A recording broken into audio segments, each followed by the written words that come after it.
Bienvenue sur DMG TV, les histoires mystiques. Tu es nouveau sur la page, n'oublie pas de t'abonner, de laisser un commentaire, de liker et de partager. Tu veux raconter une histoire? Il y a un numéro WhatsApp à l'écran, c'est le plus 237 655 81 90 17. Envoie ton histoire et on va jouer ici sur YouTube. On poste 10 histoires tous les jours sur YouTube, la page c'est DMG TV. Donc, n'oublie pas de t'abonner pour ne pas rater les prochaines vidéos. Voilà. Je tiens à remercier à tous ceux qui s'abonnent. À la page YouTube, Facebook et TikTok, DMG TV, bientôt 200 000 sur TikTok. C'est super. Donc, on passe à la première histoire. Big up aussi à tous ceux qui commentent toujours là, à ceux qui partagent, à ceux qui like toujours. C'est la force que vous donnez qui nous motive à continuer. C'est pas facile. Mais comme je vous dis toujours, on n'a pas de sponsor. On fait ça nous-mêmes et puis avec la force que vous donnez aussi de temps en temps. Donc, merci beaucoup. Première histoire. Bonjour DMG. Moi, je suis originaire d'un pays de l'Afrique centrale. Je voudrais raconter une histoire que j'ai personnellement vécue quand j'étais encore petit. Je devais avoir 13-14 ans et quelque chose s'est passé dans ma vie. Bon, je vous épargne des détails parce que je voudrais que l'histoire soit la plus courte possible. En fait, j'étais en train de voyager avec mon grand-père. Il faut dire que mon grand-père travaillait pour la Société nationale des chemins de fer. Il était responsable des services de sécurité de cette entreprise-là. Et donc, à l'époque, il était commissaire. C'est lui qui était en charge d'assurer la sécurité de la Société nationale de chemin de fer à l'époque. Et puis, chaque fois qu'il y avait des vols,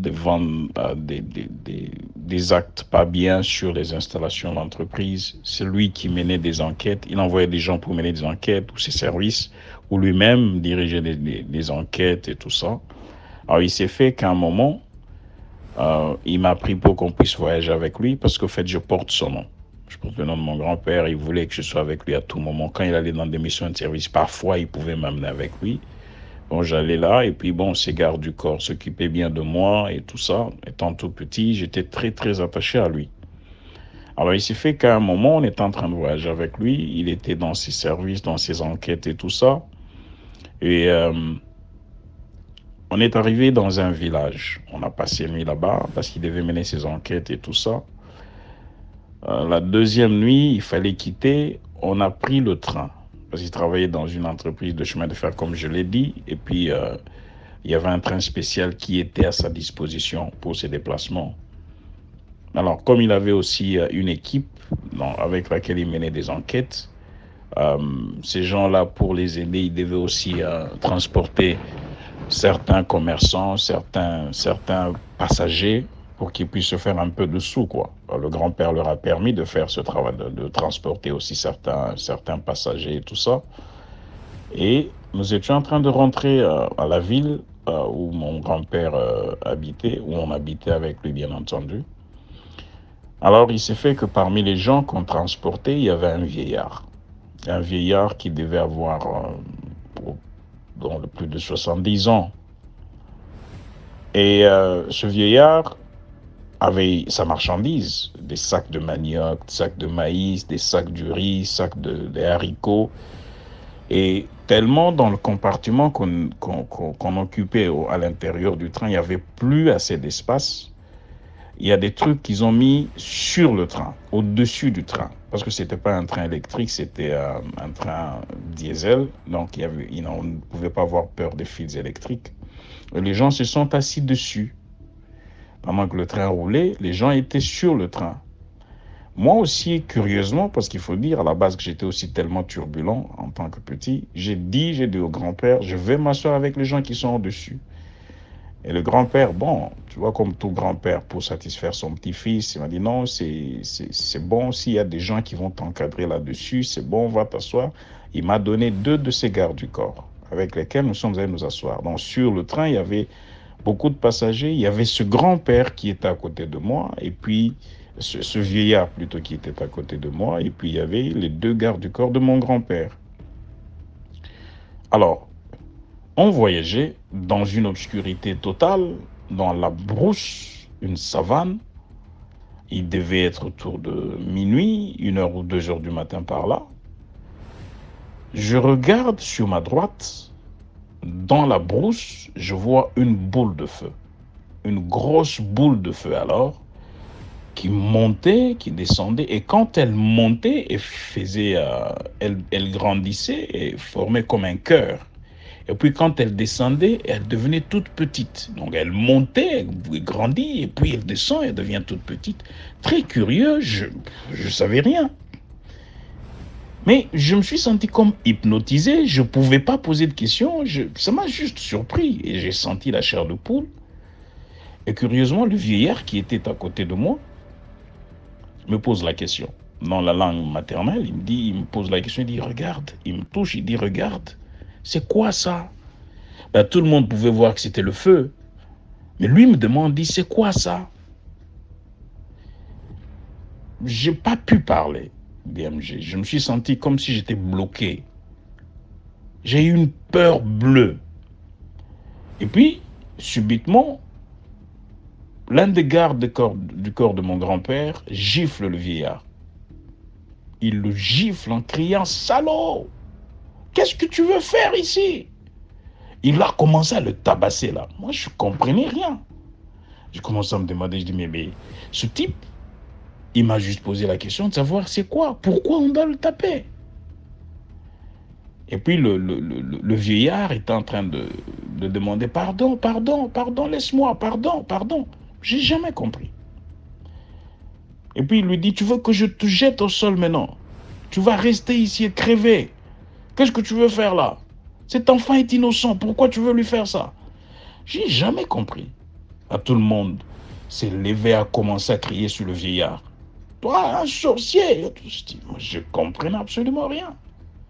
Et puis on arrive à la gare suivante, le train spécial s'arrête, et les deux gardes du corps de mon grand-père demandent à ce que je rentre à l'intérieur du train, que je ne m'asseye plus au-dessus.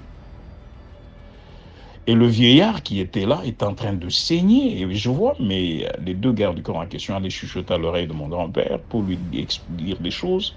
Et finalement, à la gare là, mon grand-père demande aux policiers de coffrer le vieillard. Oh non, il a voulu faire du mal à mon petit-fils. Je n'ai jamais compris. Et puis après, quand je posais des questions, je disais, mais pourquoi vous l'avez tabassé? Pourquoi vous l'avez coffré? J'avais pas de réponse. Et puis on est parti et tout ça. Et lorsqu'on arrive à la maison avec le grand-père, c'est là maintenant qu'il me dit, il dit non, ce vieillard-là, je l'ai fait coffrer parce qu'il voulait t'envoûter, il voulait te transmettre la sorcellerie. Je dis, ah bon? Il dit, juste le fait de t'avoir posé la question, c'est quoi ça? Donc c'est lui qui est en train de faire ça. Il savait que tu as vu, que tout le monde a vu. Mais comme il a vu qu'il y avait une personne vulnérable là, il voulait prendre son âme, ou je ne sais pas, l'envoûter ou la bouffer, ou je ne sais pas. C'est pour ça qu'il te posait la question de savoir c'est quoi ça. Si tu avais seulement ouvert ta bouche pour dire c'est le feu, là il t'aurait eu. Parce qu'en fait, c'est comme si tu lui donnais l'accès dans ta vie, tu lui donnais l'autorisation d'entrer dans ta vie, d'avoir accès à ton âme et à ta vie. Et donc là, depuis ce jour-là, j'ai décidé. Même quand mon grand-père me demandait, bon, accompagne-moi à tel endroit, je ne sortais plus avec lui. Et ben, il y a 20, 25 ans de cela s'est passé. Je dis seulement merci à Dieu de m'avoir protégé à cet âge-là. Et le conseil que je voudrais donner aux gens ici, c'est qu'il faut protéger les enfants. Parfois, il y a certaines discussions dans lesquelles ils s'engagent, ne sachant pas des raisons. Il y a certains problèmes, certaines situations dans lesquelles les enfants se retrouvent innocemment et ils signent des pactes sans le savoir. Et donc, en tant que parents, en tant qu'aînés, nous avons la responsabilité de veiller sur les enfants, de les protéger et faire en sorte que leur sécurité soit garantie et assurée. Ne mettez pas vos enfants ou vos jeunes frères ou sœurs, vos neveux, vos nièces, cousins, cousines avec n'importe qui. C'est pas parce que le monsieur ou la dame est gentil que vous pouvez lui demander de s'asseoir à côté du monsieur ou de la dame parce que vous ne connaissez pas les cœurs des gens. Tout le monde n'est pas ce qu'il dit ou ce qu'il prétend être. Voilà ce que j'avais raconté. Merci beaucoup. Likez et partagez et ça fera du bien à plusieurs personnes. Bonne journée. Bye. Merci beaucoup pour l'histoire. Maintenant, on passe à la deuxième histoire. Bonjour, bonsoir DMGTV, j'espère que vous allez bien. Je suis l'un de vos nouveaux followers parce que ça fait à peine 2 jours que je vous ai connu. C'était en défilant mon Facebook et je suis tombé sur l'une de vos vidéos. Et très vite, j'ai compris un peu de quoi était constitué votre travail. Et déjà étant fan un peu des aventures mystérieuses de Patrick Guémandon depuis l'époque. Donc du coup, je suis allé vite m'abonner sur votre YouTube pour en savoir un peu plus, quoi. Et j'ai vraiment apprécié l'étendue de votre travail, vraiment c'est encourageant. Bon, je viens aussi auprès de vous aujourd'hui parce que je vais aussi raconter une histoire liée directement à moi-même. Parce que je suis hôtelier, ça fait pas mal d'années. Et il y a de cela au moins 6 ans en arrière, j'étais du service de nuit. Et aux environs de 2 heures du matin, j'ai reçu un couple qui est arrivé et ils avaient besoin d'une chambre, peut-être pour libérer le matin ou à midi, comme naturellement les gens le font. Et très vite, j'ai présenté les services de la maison et ils ont jeté leur dévolu sur la chambre standard. Et ce qui m'avait tiqué un peu ce jour, c'est que le monsieur avait payé la chambre sans discuter. Chose qui est parfois un peu curieuse parce que les clients qui arrivent parfois un peu tard dans la nuit, aux environs de 2 heures, 3 heures le matin, quand ils veulent une chambre, peut-être pour libérer un peu très tôt, peut-être 6 heures ou 5 heures ou 7 heures ou 8 heures, ils ont tendance à demander une réduction. Ce qui n'est pas faux, ce qui est tout à fait normal. Mais ce monsieur en particulier avait payé la chambre sans réduction. C'est donc là que j'ai pris la clé, je les ai enregistrés naturellement, les démarches pour les enregistrements des clients. Et j'ai pris la clé, j'ai décidé de les accompagner, vu qu'ils étaient nouveaux dans la maison. Et voilà, je les ai installés et je suis rentré à la réception. Mais, chose curieuse, même pas 10 minutes, à peine je suis allé retourner à la réception m'asseoir, je vois la dame qui redescend. Elle redescend un peu très rapidement, là. C'était une fille de nuit, excusez-moi du terme. Mais je comprends les pas des babouches de filles là sur les escaliers. Tchac, tchac, tchac, tchac, tchac, tchac, tchac, tchac, tchac, tchac. Elle arrive là, un peu tout essoufflée. Je dis, mais il y a quoi? Elle me dit, frère. Là, je me retracte un peu, je dis oui. Elle dit vraiment, il faudrait que je vous parle. Je dis, mais je vous écoute. On parle déjà. Elle me dit, oui, mais ce que je veux vous dire vraiment, c'est un peu bizarre. Je dis, à quoi? Elle me dit, le monsieur avec qui je suis monté là, il ne m'inspire pas. Je dis, il ne t'inspire pas comment? Elle me dit, il est un peu bizarre. Il est un peu bizarre et il m'a posé certaines conditions dans la chambre là, vraiment, ça ne m'a pas intéressé. Et du coup, même, mon esprit me demande même de fuir plutôt. Je dis, quelles conditions? Elle ne m'a pas vraiment donné de détails, mais elle m'a seulement dit que tout ce que moi je peux vous dire, c'est que le client qui est en haut là, il n'est pas bon. Il n'est pas bon. Du coup, j'ai dit, bon, attends un peu, hein, je vais aller un peu voir le client. Moi aussi, c'était une façon de monter aussi, vérifier si mon client est en vie, si mon client est encore en entier, quoi. Du coup, je monte et j'arrive là, je me rends compte que c'est comme si les robinets de la douche sont ouverts, parce que je comprends l'eau couler dans la douche là. Et la télé aussi allumée, le volume est très bas. Je toque. Le monsieur répond d'une voix un peu rauque. Oui. Je dis, monsieur, oui, c'est la réception. Il dit oui. Il dit, j'espère que je vais juste me rassurer si tout va bien, quoi. Il me dit, non, il n'y a pas de souci. Je dis, bon, j'ai la fille en bas là aussi. Et je sais pas, il me demande s'il y a un problème. Il me dit, non, laisse-la partir, il n'y a pas de souci, laisse-la partir. Je dis, ok. C'est là dont je descends, je vois la fille. Je dis à la fille, ah, si tu penses que tu ne peux pas toi accepter les conditions qu'il t'a proposées. Ah, tu pars toi, non, maman, on va faire comment? C'est les choses du pays. Elle dit oui, maman, oui, mon père, je peux vraiment partir. C'est donc là que la fille dont décide de partir. Je rappelle, à notre hôtel, quand vous accédez au, au bâtiment supérieur, il n'y a qu'une seule entrée. Sauf si vous avez peut-être le don de voler comme Superman, vous pouvez vous mettre à travers les fenêtres, vous pouvez voler là et vous sortir du bâtiment, quoi. Mais si si vous marchez vraiment comme les humains normaux, vous ne pouvez que redescendre par où vous êtes entré. Et cette entrée est juste placée en face de la réception. Donc du coup, on peut facilement savoir qui entre, qui ressort. À peine la fille est partie, comme je suis rentré m'asseoir à la réception. Je suis resté à la réception peut-être 10-15 minutes. Il était déjà pratiquement 3 heures passées. 3 heures, quelques minutes comme ça. Après, j'ai décidé de monter un peu à l'étage pour faire un peu la ronde. Et aussi pour savoir si le client n'avait pas besoin d'autre chose, quoi. S'il n'avait pas peut-être besoin d'une autre petite, tout ça, les choses comme ça. Je suis monté aussi curieusement comme ça. Quand je monte, je me rends compte que la chambre est complètement ouverte. La porte de la chambre est complètement ouverte. Et quand j'envoie la tête, je ne vois personne.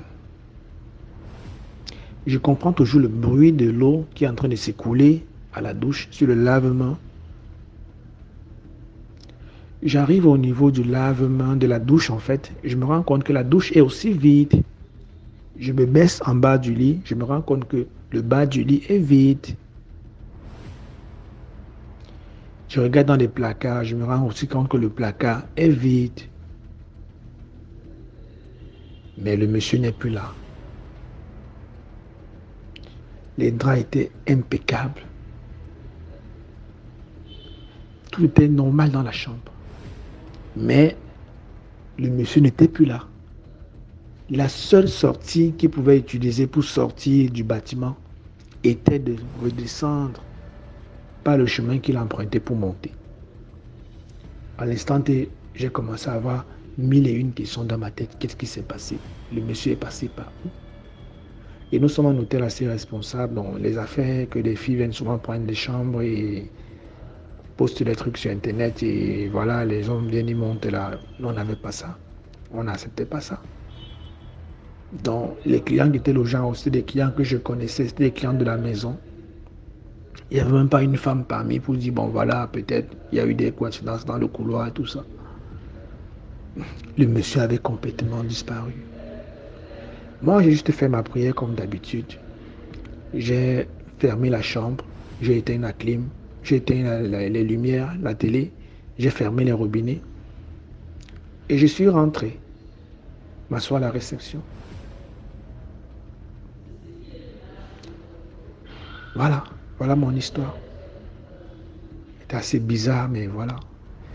Donc c'était pour dire en fait aussi que les filles de nuit aussi rencontrent beaucoup de choses la nuit. La plupart de ces filles sont très fortes mystiquement et spirituellement aussi. Donc voilà pour la première histoire. Je vais vous raconter une autre histoire aussi. Merci beaucoup pour l'histoire. Là, on va passer à la troisième histoire. Bonjour DMG. Comment allez-vous? C'est encore moi la Tchadienne, toujours rayonnante, joyeuse. Je salue tous les abonnés de DMG. J'espère que vous allez bien et que vous portez le Seigneur à cœur. Je viens encore aujourd'hui avec une nouvelle histoire. Toujours que j'ai vécu au Cameroun. Comme moi, j'aime le Cameroun. C'est comme si j'avais fui le Tchad. Bon, mon histoire, c'est l'histoire d'un de mes oncles. L'oncle en question, il arrive ici. Il n'avait pas encore sa famille ici. Il restait. Après, il décide de se marier. Bon, sa femme vient. Ils sont ensemble. On était presque voisins. Des gens qui aiment les affaires que oh, mon patron a dit. Il quitte maintenant, il dit qu'il va vivre chez le patron. Donc, on lui a donné une maison à côté là-bas. C'était vers Etoudji. Il part là-bas. Près d'Etoudji, presque vers la présidente. À côté de la présidente, il part avec sa femme. Il faisait souvent que quand ils viennent, ils vont rester là un peu. Les élites, tu vois là. Le gars nous apporte les grosses mangues qu'on voit souvent vers la CRTV là. Les plantains, les quoi. Il y avait quand même la bourse là-bas. Voilà, donc maintenant, il vient et il aimait fumer. Un jour, nous sommes seulement à la maison, comme ça, on nous appelle, on dit qu'il est gravement malade. Et comme sa maison est un peu loin et toute la famille reste là où on restait, là, la majorité, on dit que non, il faut qu'il vienne se faire soigner là. On le laisse chez un de ses petits frères là qui n'était pas marié. Il est couché là, dans la chambre de son frère. Il ne peut même pas se lever. Il fait les selles sur lui. Il ne parle même pas. Il ne mange même pas. On l'introduit seulement la bouillie dans la bouche de temps en temps. Quand il veut uriner, il fait seulement la main comme ça. On met le pot, on prend les urines dans le pot. Donc, sa femme qui faisait, comme chez nous, les gens du Nord, là, on va te dire que. Donc, bon, les gens du Nord, c'est-à-dire l'extrême Nord là-bas, parce que nous sommes les villages voisins au Cameroun, Tchad. Oui, on va te dire que oh, c'est pas n'importe qui doit avoir le sexe et tout, il faut le respect. Voilà, donc, il est malade. Quand ma mère rentre à la maison, elle me dit que mon oncle aussi, il va seulement mourir. Parce que la façon qu'il voit là, il ne peut pas vivre. La nuit, quand elle dorme, elle ferme la porte. Ils seront là, les femmes, pour le surveiller. Et tout, surveiller pour que rien ne l'arrive. Bon, si quelque chose va se passer la nuit, quoi. Il y a une de ses belles-sœurs là qui dit qu'elle est l'habitude d'uriner. Maintenant, ma mère part l'accompagner. Après, elle voit un homme placé au milieu des herbes en veste parce que mon oncle là, il aimait les vestes, il ne porte pas, les vestes toujours en veste. Il est placé dans la veste, il est tourné. Après, on dit c'est qui? Il se retourne, il marche, il continue à marcher, il part. Ma mère, dans son cœur, elle savait que c'était lui. Mais l'autre femme, elle ne savait pas. Elles sont venues se coucher. Ma mère se couche devant la porte. Il dit comme ça, il donne un coup de pied à la porte. Il est accouché là. Il est couché, mais il n'est pas encore mort. Il donne un coup de pied à la porte. Boum! Ma mère se met, elle regarde, il n'y a personne. On ferme. Il vient, il pousse la porte. Ma mère se lève pas, elle le voit encore partir là-bas. Toute la nuit, c'était comme ça. Le lendemain, alors maintenant, ses frères, comme ils n'étaient pas chrétiens, on part chercher le marabout. On dit que tout le monde doit sortir.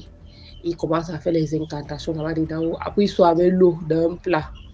Il y a les petits escargots dedans comme ça. Il dit que les escargots sont tombés, les yeux, qu'il y avait ça, on a mis ça, que c'est dans ses yeux. Ma mère, elle dit qu'elle ne croit pas d'abord aux choses là, que quelqu'un vit, il a les escargots dans les yeux et il voit encore. Pardon, elle n'aime pas le mensonge. Il dit qu'il part, il va revenir demain. Si le piaf là, c'est pas vous que j'ai le piaf, il y a le chiot qui me dérange là. Après maintenant, c'est comme ça que le monsieur part. Il ne fait même pas 100 mètres. Ma mère dit que n'achetez pas la chair, vous la regardez qu'il voit le gaz, vous êtes mon père, vous voyez, n'achetez pas la chair. Quand il finit dit comme ça, même que le monsieur n'était même pas encore loin. Le monsieur n'était même pas encore loin. On dit déjà qu'il est décédé. C'est comme ça qu'on prend le corps, on va mettre à la morgue. Le soir, ma mère rentre. On est avec notre père. Il dit aussi ça, après tu partir, elle est d'abord partie. Mon père est encore là, il s'est lavé. Je suis dedans comme ça, quelqu'un vient cogner la porte. Coc. Je dis c'est qui? La personne ne répond pas, je pas j'ouvre. Je sors là. Comme je suis encore petite, moi quoi. Je regarde comme ça, il le voit tourner, comment il a réparti. Je sais que c'est lui, toujours avec sa cigarette qu'il aimait fumer là dans la bouche. Je dis, même que j'ai encore vu là, ça me donne encore la chair du coup. Je vois comment il est en train de partir. Après, C'est pas comme ça. Il revient encore, il vient encore 3 fois. Après, il dit que moi, il ne nous vaut même plus. C'est une histoire de quoi que la personne ne fait que venir cogner et tout et tout et tout. Ça après, alors qu'on nous raconte que c'est son patron qui l'avait vendu et tout et tout. Donc, c'est pour cela que son esprit errait dans la ville comme ça. Bon, d'après ce que les tradis praticiens sont encore venus dire que quand tu meurs, que ce n'était pas ton jour, donc tu es dans les villes jusqu'à ce que le jour que Dieu avait dit que tu vas mourir là, c'est là que ton esprit va partir. Bon, DMG, c'était ma petite histoire. Merci pour le conseil. Commentez, likez et partagez. Même comme je vous ai envoyé plus de 3 audios maintenant encore jamais suivi. Donc peut-être vous avez beaucoup d'histoires quoi. Bon, merci et bonne journée à chacun de vous sur la protection du Tout-Puissant. Merci. Merci beaucoup pour l'histoire. On passe à la 4e histoire. Bonjour DMG, j'espère que tu vas bien. Du coup, j'aimerais te raconter une histoire qu'une de mes copines me l'a racontée. Je tiens à préciser que moi, je ne suis pas camerounaise, mais j'ai vécu au Cameroun. Bon, moi, je vis au Canada et ma copine m'a raconté une histoire qui s'est passée avec sa voisine, en fait. Donc, du coup, sa voisine, c'était une femme Peul. Elle vivait dans une maison en location, genre style voisine, quoi. Pas trop proche, mais voisine, en fait. Et après, la femme, c'était une nouvelle mariée et c'était une femme Peul, genre qu'elle vient du nord, je sais pas trop, Marois, Garoua, un truc comme ça. Et c'était une femme, comme elle me l'a dit, c'était une femme très gentille. Elle faisait les prières et tout. Je tiens à préciser que la femme, c'est une musulmane. Moi aussi, bien sûr. Et genre, elle faisait tout ses croyances, en fait. Elle croyait en Allah et tout. Elle, elle était vraiment une fille qui croyait, vous voyez ce que je veux dire. Donc, du coup, c'était une jeune mariée, en fait. C'était une jeune mariée, elle vivait dans la maison en location et tout. Après, un an passe parce que son mari n'était jamais à la maison. Son mari était toujours au travail, il travaillait, il voyageait. C'était un transporteur, en fait. C'était un conducteur de camion, si on peut dire ça. Il n'était jamais là, toujours au travail. Et une fois, il a eu un problème à son travail. Donc, du coup, il n'était pas rentré au temps prévu chez lui, quoi. Donc, il devait prendre des semaines supplémentaires. Il devait prendre des semaines supplémentaires pour le travail. Bah, après, le mois s'écoule et la femme devait payer le loyer, mais elle n'avait pas l'argent. Elle n'avait pas l'argent, du coup, le bailleur vient, il commence à la déranger, tu ne payes pas le loyer et tout et tout. Elle a dit, voilà, mon mari a un problème, mais si tu le permets, je vais te payer et tout. Après cette journée, genre, elle a commencé à voir des souris chez elle, des souris qui viennent souvent voler la nourriture, gâter tout à la maison et tout.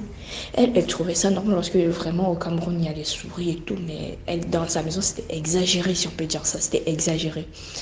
Tout le temps, quand elle dépose de la nourriture, elle vient, elle trouve des souris qui ont mangé. Quand elle arrange le lit, tout est gâté. Quand elle sort, elle revient, sa maison est en bazar et tout. Et du coup, un jour, elle est venue, elle a retrouvé la maman de ma copine. Elle lui a expliqué ce qui se passe. Après, la maman de ma copine, elle a dit, ce n'est pas vraiment normal si tu vois tout ça chez toi. Mais voilà ce que tu vas faire. Tu vas bouillir de l'eau avec du sel. Et quand tu vas voir les souris, tu vas verser ça sur eux. Peut-être ils vont plus revenir et tout. Parce que c'était une femme qui avait peur de la souris et son mari n'était jamais là. Parce que voilà, avec le truc, les voyages et tout, le travail et tout, n'était jamais là. Donc du coup, elle a fait ce que la maman de ma copine, elle a dit. Elle a fait bouillir de l'eau, et après elle a attendu quand les souris sont venues chez elle, elle les a versées de l'eau chaude. Ils sont sortis. Le lendemain, très tôt le lendemain, le bailleur il est venu, il a commencé à lui faire des problèmes. Mais c'est quoi, tu as brûlé mes enfants, tu veux que mes enfants meurent ou quoi? Tu as brûlé mes enfants, tu veux les tuer, tu vas sortir de cette maison. Elle était étonnée, elle était choquée parce qu'elle a dit, je n'ai pas vu tes enfants ici, personne n'est venu chez moi. Elle a dit, mais tu veux brûler mes enfants? Il a dit, tu veux brûler mes enfants, tu veux tuer mes enfants et tout. Elle a dit, mais non, je n'ai pas vu tes enfants chez moi. Je n'ai pas vu tes enfants chez moi. Elle a commencé à lui expliquer, mais regarde, je n'ai pas vu aucun de tes enfants n'est venu chez moi. Après, il est parti à l'hôpital, pardon. Il est parti à l'hôpital et tout. Elle était genre confuse et tout. Les voisins sont sortis. Il y a certains voisins qui sont sortis, ils lui ont demandé, mais tel, pourquoi il y a eu des problèmes et tout. Elle a dit, bah voilà ce qui se passe, voilà ce qui se passe. Ils ont dit, ah ok, ben c'est sûr que, je sais pas, il a confondu et tout, mais c'est un peu suspect ce qu'il faisait. Après, la semaine est passée, genre, je sais pas trop. Donc la semaine est passée et un jour, elle était chez elle la nuit, elle dormait. Après, elle a eu un pressentiment en fait, que quelque chose était dans la maison. Après, elle s'est levée, non, elle se sentait mal en fait, elle se sentait mal. Elle avait les chairs de poule, elle avait des pressentiments. Et un jour, elle s'est levée, le soir, pardon, elle s'est levée, elle a cherché dans sa maison. Après, elle a vu un gros serpent tout enroulé dans son salon. Il était genre couché, tout enroulé dans son salon, un gros serpent noir. Elle a eu peur, elle a flippé. Le serpent, quand il l'a vu, il est vite sorti de la maison.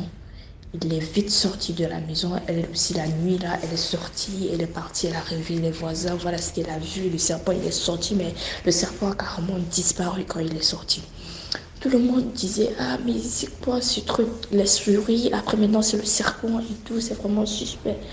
Après, elle a appelé son mari le lendemain. Elle a dit, bah voilà, je veux plus rester ici, je veux déménager parce que depuis que je n'ai pas encore payé le loyer, je vois tout genre de trucs dans la maison, je vois tout genre de mystères dans la maison. Moi, je veux plus rester ici. Après, il a dit, t'inquiète pas, d'ici 3 jours, je vais rentrer et tout. Après, le soir, le même jour qu'elle a causé avec son mari, le soir, elle est encore revenue dans la nuit, elle a encore vu le même serpent dans le salon. Elle a dit cette fois-ci, elle ne peut plus supporter, elle va faire quelque chose. Elle est partie, elle a encore fait bouillir de l'eau, elle est venue, elle l'a versé sur le serpent. Elle a voulu tuer le serpent, mais elle ne pouvait pas parce qu'elle avait trop peur, mais elle a eu quand même son sang-froid de lui verser de l'eau chaude. Après, le serpent, il était tout brûlé, mais il a réussi à sortir de la maison. Le lendemain, la femme du bailleur, elle est venue, elle a commencé à lui faire des problèmes. Voilà que tu attaques mes enfants, maintenant c'est mon mari que tu veux attaquer et tout, et tout, et tout. C'est là où les voisins ont compris que, voilà, il était dans la sorcellerie, si on peut dire ça. Il était dans la sorcellerie et aussi les souris et tout. Tous ses enfants étaient dans la sorcellerie ainsi que toute sa famille. Donc du coup, elle a dit le même jour, elle a déménagé. Elle n'a même pas attendu son mari pour qu'il rentre du travail et tout. Elle a déménagé, elle est retournée chez ses parents. Elle allait rester là. Elle a appelé son mari. Elle a dit si tu reviens, ne rentre pas directement dans la maison parce que moi j'ai déménagé, je suis chez mes parents. Donc quand tu vas rentrer, tu nous trouves une maison et voilà, on déménage. Donc voilà ma petite histoire. Donc je voulais dire que vraiment, faites aussi très très très attention. Même vos propres bailleurs peuvent être vos propres ennemis, quoi. Je vous jure, même pour vos propres bailleurs. Parce qu'elle vivait avec le bailleur en fait. C'était une grande immeuble. Voilà, donc elle vivait avec le bailleur, chacun avec sa maison, mais le bailleur, il était toujours en train de la déranger quand elle ne payait pas le loyer. Donc vraiment, faites très très très attention, abonnez-vous massivement, partagez, commentez, likez, les en pouce bleu, ça ne vous coûte rien. Et merci beaucoup DMG pour les histoires que tu nous fais comprendre, ça nous tire vraiment beaucoup de leçons. Merci beaucoup, je te suis depuis le Canada, merci beaucoup. Bisous. Merci pour l'histoire, likez, commentez et partagez. N'oubliez pas de liker s'il vous plaît. Là, on passe à la 5e histoire. Bonjour DMG, j'espère que ça va chez toi. Voilà, l'histoire que je vais raconter aujourd'hui, c'est mon histoire pendant que j'étais enceinte de mon fils. Effectivement, j'étais enceinte de mon fils et je vivais avec mon mari. Et on avait une servante qui venait le matin et elle retournait le soir aux environs de 18h, 19h. Elle venait aussi sur 2 dimanches dans le mois. Et les 2 autres dimanches, elle restait chez elle à la maison, se reposer. Voilà, donc un jour, un samedi après-midi, mon mari, lui, il était best man du mariage d'un de ses amis. Donc, il est parti à la réunion de mariage. Et moi, par envie de femme enceinte, les femmes enceintes ont des envies souvent, j'ai dit à la servante, ah, je veux boire de la bouillie, donc il faut faire de la bouillie de riz pour moi. C'était aux environs de 16h. Elle est partie, elle a commencé à faire la bouillie. Et puis, quelques temps après, je me suis sentie bizarre. Elle dit, bon, non, je ne veux pas la bouillie. C'est qu'il faut laisser la bouillie, va mijoter au feu, mais il faut faire de la salade. Je vais manger la salade aussi. Puis, on profite pour faire la salade pour le soir en même temps. Là, comme ça, mon mari et moi, nous allons manger en même temps. Parce qu'elle a fait la salade, tout ça. Et quand elle a fini, elle est rentrée chez elle. Donc, elle avait oublié même d'arrêter la bouillie. Moi, je suis partie arrêter la bouillie. Et ça n'a pas duré. Mon mari est venu à la maison avec son ami pour lequel il était best man du mariage. Donc, on s'est mis à table, on a mangé. Et quand on a fini, moi, je suis partie à la cuisine. Je dis, bon, je vais voir la quantité de bouillie qu'elle a faite. J'ouvre la casserole était encore très chaude. J'ouvre la casserole et qu'est-ce que je vois? Mais qu'est-ce que je vois? Je vois un ver de terre qui sort de la bouillie qui est en train de remonter. En train de remonter dans la casserole. J'ai commencé à crier. Tellement j'ai crié, mon mari et son ami ont accouru. Je leur ai dit, mais regardez dans la casserole. La casserole qui est encore très chaude. Le ver de terre remonte. Mon mari n'en revenait pas. Non, c'était un spectacle vraiment pas possible. Il n'en revenait pas. Et son ami aussi n'en revenait pas. Qu'est-ce qu'il a fait? Mon mari a pris le ver de terre. Il a mis dans un récipient et puis il est sorti. Il a fait des psaumes sur le ver de terre. Il a fait des prières sur le ver de terre. Et il a brûlé le ver de terre. Alors que pendant ma grossesse, il y avait mes sœurs qui m'appelaient pour me dire que on a fait des rêves où tu es morte en couche. Pendant que tu accouchais, ça n'allait pas, tu es morte. Et plusieurs fois comme ça. Donc un jour, moi-même, je dormais et puis je fais un rêve dans lequel l'hôpital où je faisais mes consultations prénatales, c'est là-bas que je devais accoucher. Je fais un rêve où je dis, mais il y a une multitude de mauvais esprits qui m'attendent là-bas. Ils m'attendent là-bas pour mon accouchement. Donc je me suis réveillée, j'ai dit que, qu'est-ce qui se passe? Et il y a une voix qui me dit, mais oui, la grossesse a attaqué, souviens-toi du ver de terre. Si tu avais bu la bouillie, là, le ver de terre s'introduisait dans ton ventre et c'était la mort de l'enfant. Il allait bouffer l'enfant même. On allait te dire que non, tu es enceinte, mais l'enfant est mort dans ton ventre. Donc la grossesse est réellement attaquée. Lève-toi et prie. Donc j'ai commencé à prier, j'ai expliqué ça à mon mari. On priait par rapport à cette situation. Il y avait un pasteur à l'époque qui venait de temps en temps prier avec nous. Donc un jour, il est venu, il a trouvé la servante, il a évangélisé. Elle a accepté d'aller à l'église, tout ça. Et le jour où elle travaillait sur 2 dimanches dans le mois, ce dimanche, elle devait venir à la maison. Mais oui, elle devait venir à la maison. Elle n'est pas venue. Elle n'est pas du tout venue. Et le lendemain, elle est venue s'excuser. Elle dit non, c'est parce qu'elle était partie à l'église, tout ça. Je dis, ok, il n'y a pas de problème. Mais comme tu as raté le dimanche, le dimanche suivant, là, tu ne devais pas venir, mais il faut que tu rattrapes le dimanche suivant. Elle dit d'accord, il n'y a pas de souci. Le dimanche suivant encore, elle n'est pas venue et elle ne m'a pas appelé pour me dire ce qui s'est passé. Et au milieu de la nuit, mon ventre a commencé à me faire légèrement mal. Quand on dit 6h du matin, voilà la poche des os qui se rompt. C'est-à-dire le liquide dans lequel l'enfant est pendant qu'on est enceinte dans le placenta a commencé à couler. Et je me suis dit que ça c'est l'heure de mon accouchement. Mon mari et moi, sans dire à personne, on est parti à l'hôpital. On a changé même d'hôpital. On est arrivé à l'hôpital aux environs de 7h30. À 10h, j'ai accouché. Et quand j'ai accouché, je suis revenue à la maison, j'ai commencé à plutôt appeler les gens pour dire que j'ai accouché, tout ça. Tout le monde était étonné. On dit, mais tu ne nous as pas prévenus. Je dis, non, ça s'est très vite passé. Et quand l'enfant est né, l'atmosphère a commencé à être bizarre parce que le berceau de l'enfant était collé à mon lit. Donc, quand il se réveille la nuit, j'ai pas besoin de marcher pour aller le chercher, je le prends automatiquement, je lui donne à téter et tout. Mais un jour, au milieu de la nuit, c'est comme si quelqu'un vient me taper d'une manière, je me réveille en sursaut et je regarde dans le berceau de l'enfant. C'est comme si on a pris un tissu, c'est-à-dire le drap qui était dans son lit. Il avait pris un drap pour le couvrir. C'est comme si on a pris le drap, on a emballé la tête de l'enfant à plusieurs reprises. L'enfant était en train de s'étouffer et il se débattait. J'ai dit que j'ai enlevé le drap là rapidement et j'ai regardé mon enfant. Non, franchement, si c'était pas Dieu, je sais pas. L'enfant était mort. J'allais me réveiller le matin et puis j'allais voir mon enfant est mort pendant qu'il dormait étouffé. J'étais dépassée par la situation. Et quelques jours après, j'entends du bruit comme si on tapait quelque chose. Je me réveille aussi, je vois mon mari qui tape quelque chose effectivement. Je dis, mais qu'est-ce qui se passe? Il me dit que non, regarde, il me montre une grenouille. Je dis qu'une grenouille transparente, on était au premier étage d'un immeuble. Il dit, mais tout est fermé, lui, c'est pas par où la grenouille est passée. Et puis le bas de la porte aussi, là, il n'y a pas de trou par lequel la grenouille peut passer. La grenouille s'apprêtait à sauter dans le berceau de l'enfant quand lui s'est réveillé en sursaut. Une grenouille transparente, hein. Juste on voyait même les membres de la grenouille.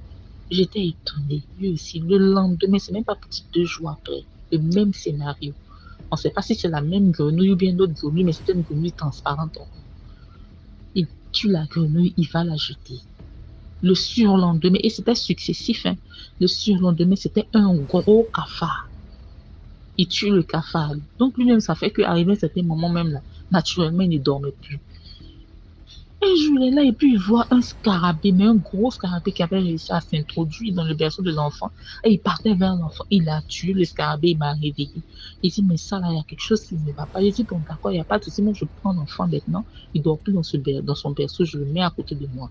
Et c'est comme ça que j'ai commencé à dormir avec l'enfant à côté de moi. L'atmosphère était devenue lourde. Il y avait des événements paranormaux qui se passaient un peu dans la maison. Donc, nous ne comprenons pas. Et la servante aussi a commencé à avoir un certain comportement qu'elle n'avait pas vis-à-vis de moi. Donc, j'avais remarqué son comportement. Je me posais la question. Je me dis, mais souvent, les servantes, là, c'est comme ça, elles déconnent. Souvent, elles sont de mauvaise humeur. Mais moi, ça m'étonne. Elle n'était pas comme ça. Mais qu'est-ce qui lui arrive, tout ça? Un jour aussi, un matin, mon mari s'est réveillé et puis me dit que, voilà le rêve qu'il a fait plutôt. Dans le rêve, il voit la servante. Elle était assise au milieu de la maison. Mais son aspect, là, son apparence, là, c'était pas l'apparence physique qu'on voyait, elle était comme une nègre, avec un visage vraiment, un visage terrible. Et elle dégageait des énergies terribles. Et elle était assise en maîtresse même dans la maison, comme si c'est elle qui régnait dans la maison. Elle avait réussi à me chasser de la maison. Et elle a barricadé la maison de sorte à ce que je n'ai plus accès à la maison. Et moi, je pleurais, je tapais la porte. Laissez-moi, je vais venir voir mon enfant. Pardon, ouvre-moi la porte. Je crie, je me promène dans la rue, j'appelle les gens. Aidez-moi à rentrer chez moi, tout ça. Je n'arrivais plus à rentrer dans la maison. Je vais, je viens, je pleure. Et c'est elle maintenant qui était la maîtresse attitrée de la maison. Donc, quand il a vu les rêves, il s'est dit que, voilà d'où provient le problème. Et c'est comme ça que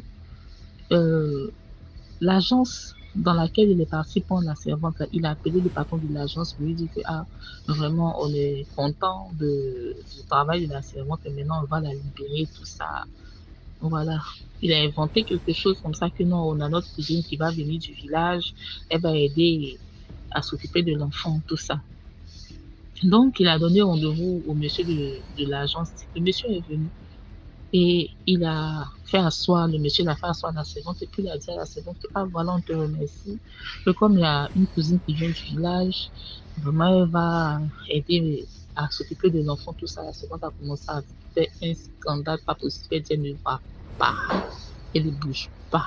Elle va continuer à travailler. Le monsieur de l'agence dit non, c'est pas possible. Ton contrat est fini. Tu dois partir. Voilà ton salaire. Elle dit, elle ne prend pas le salaire là. Taper un scandale, tout l'immeuble viderait. Taper un scandale jusqu'à mon mari et puis le monsieur de l'agence est obligé de l'attraper. Tellement qu'elle a tapé le scandale là. Et en partant là, finalement elle est partie en partant là, elle pleurait, tapait. Elle n'a pas pris l'argent et l'argent qu'on lui a donné, elle n'a pas pris. Elle est partie. 2 semaines après, mon mari appelle le monsieur de l'agence. Il dit que non, elle est partie. Depuis qu'elle était partie après le scandale, elle ne l'a plus jamais revue. Et c'est comme ça qu'après son départ, on a senti que l'atmosphère de la maison était libérée. Tout était redevenu normal. Voilà un peu mon histoire. La morale de l'histoire, c'est que on doit faire vraiment très attention. On ne sait pas qui on prend dehors pour envoyer dans nos maisons, pour s'occuper de nos maisons, tout ça. C'est de vraiment prier pour que Dieu nous oriente, afin qu'on puisse prendre des gens qui sont vraiment bien spirituellement, qui n'ont pas de problème majeur spirituellement, ou bien qui n'ont même pas de problème spirituellement, parce que c'est de mettre en danger nous et nos enfants, notre foyer, etc.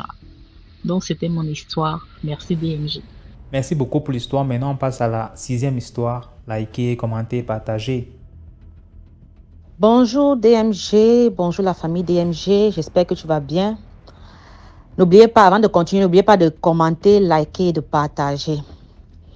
Bon, avant de commencer mon histoire, j'aimerais attirer l'attention de certaines personnes dans les commentaires. S'il vous plaît, nous sommes ici pour s'entraider, pour prendre connaissance de certaines choses, pas pour être jugés.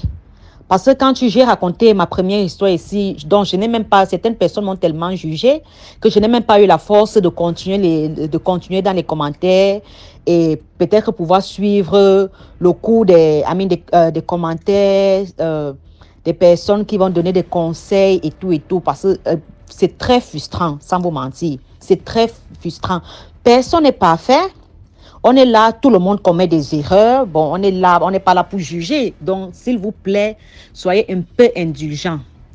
Bon, et DMG, pardon. Pour les nous qui ne sont pas au pays comme ça, là, moi, je suis du côté des États-Unis. Donc, c'est vrai que nous sommes passés de 6 heures de temps, les cas de 6 heures de temps, mais pendant l'hiver, c'est 7 heures de temps. Donc, on arrive les lives. Parce que je pense que les lives, ils sont les mercredis et les vendredis. Donc, ce qui fait que moi, je ne peux pas assister au live. Peut-être que quand vous êtes en live, moi, je suis peut-être au travail. Je ne sais pas s'il y avait moyen de faire peut-être les lives, peut-être un jour de la semaine et peut-être, par exemple, le samedi ou le dimanche pour nous permettre à nous aussi de participer au live. Bon, c'était juste une parenthèse, merci. Bon, mon histoire se déroule dans les années 2012. Oui, je crois, à l'époque, j'étais en terminale, oui. J'ai fait la science anglophone, donc j'étais au Passy. Bon, on habitait du côté de Biemassi, précisément à Tam Tam.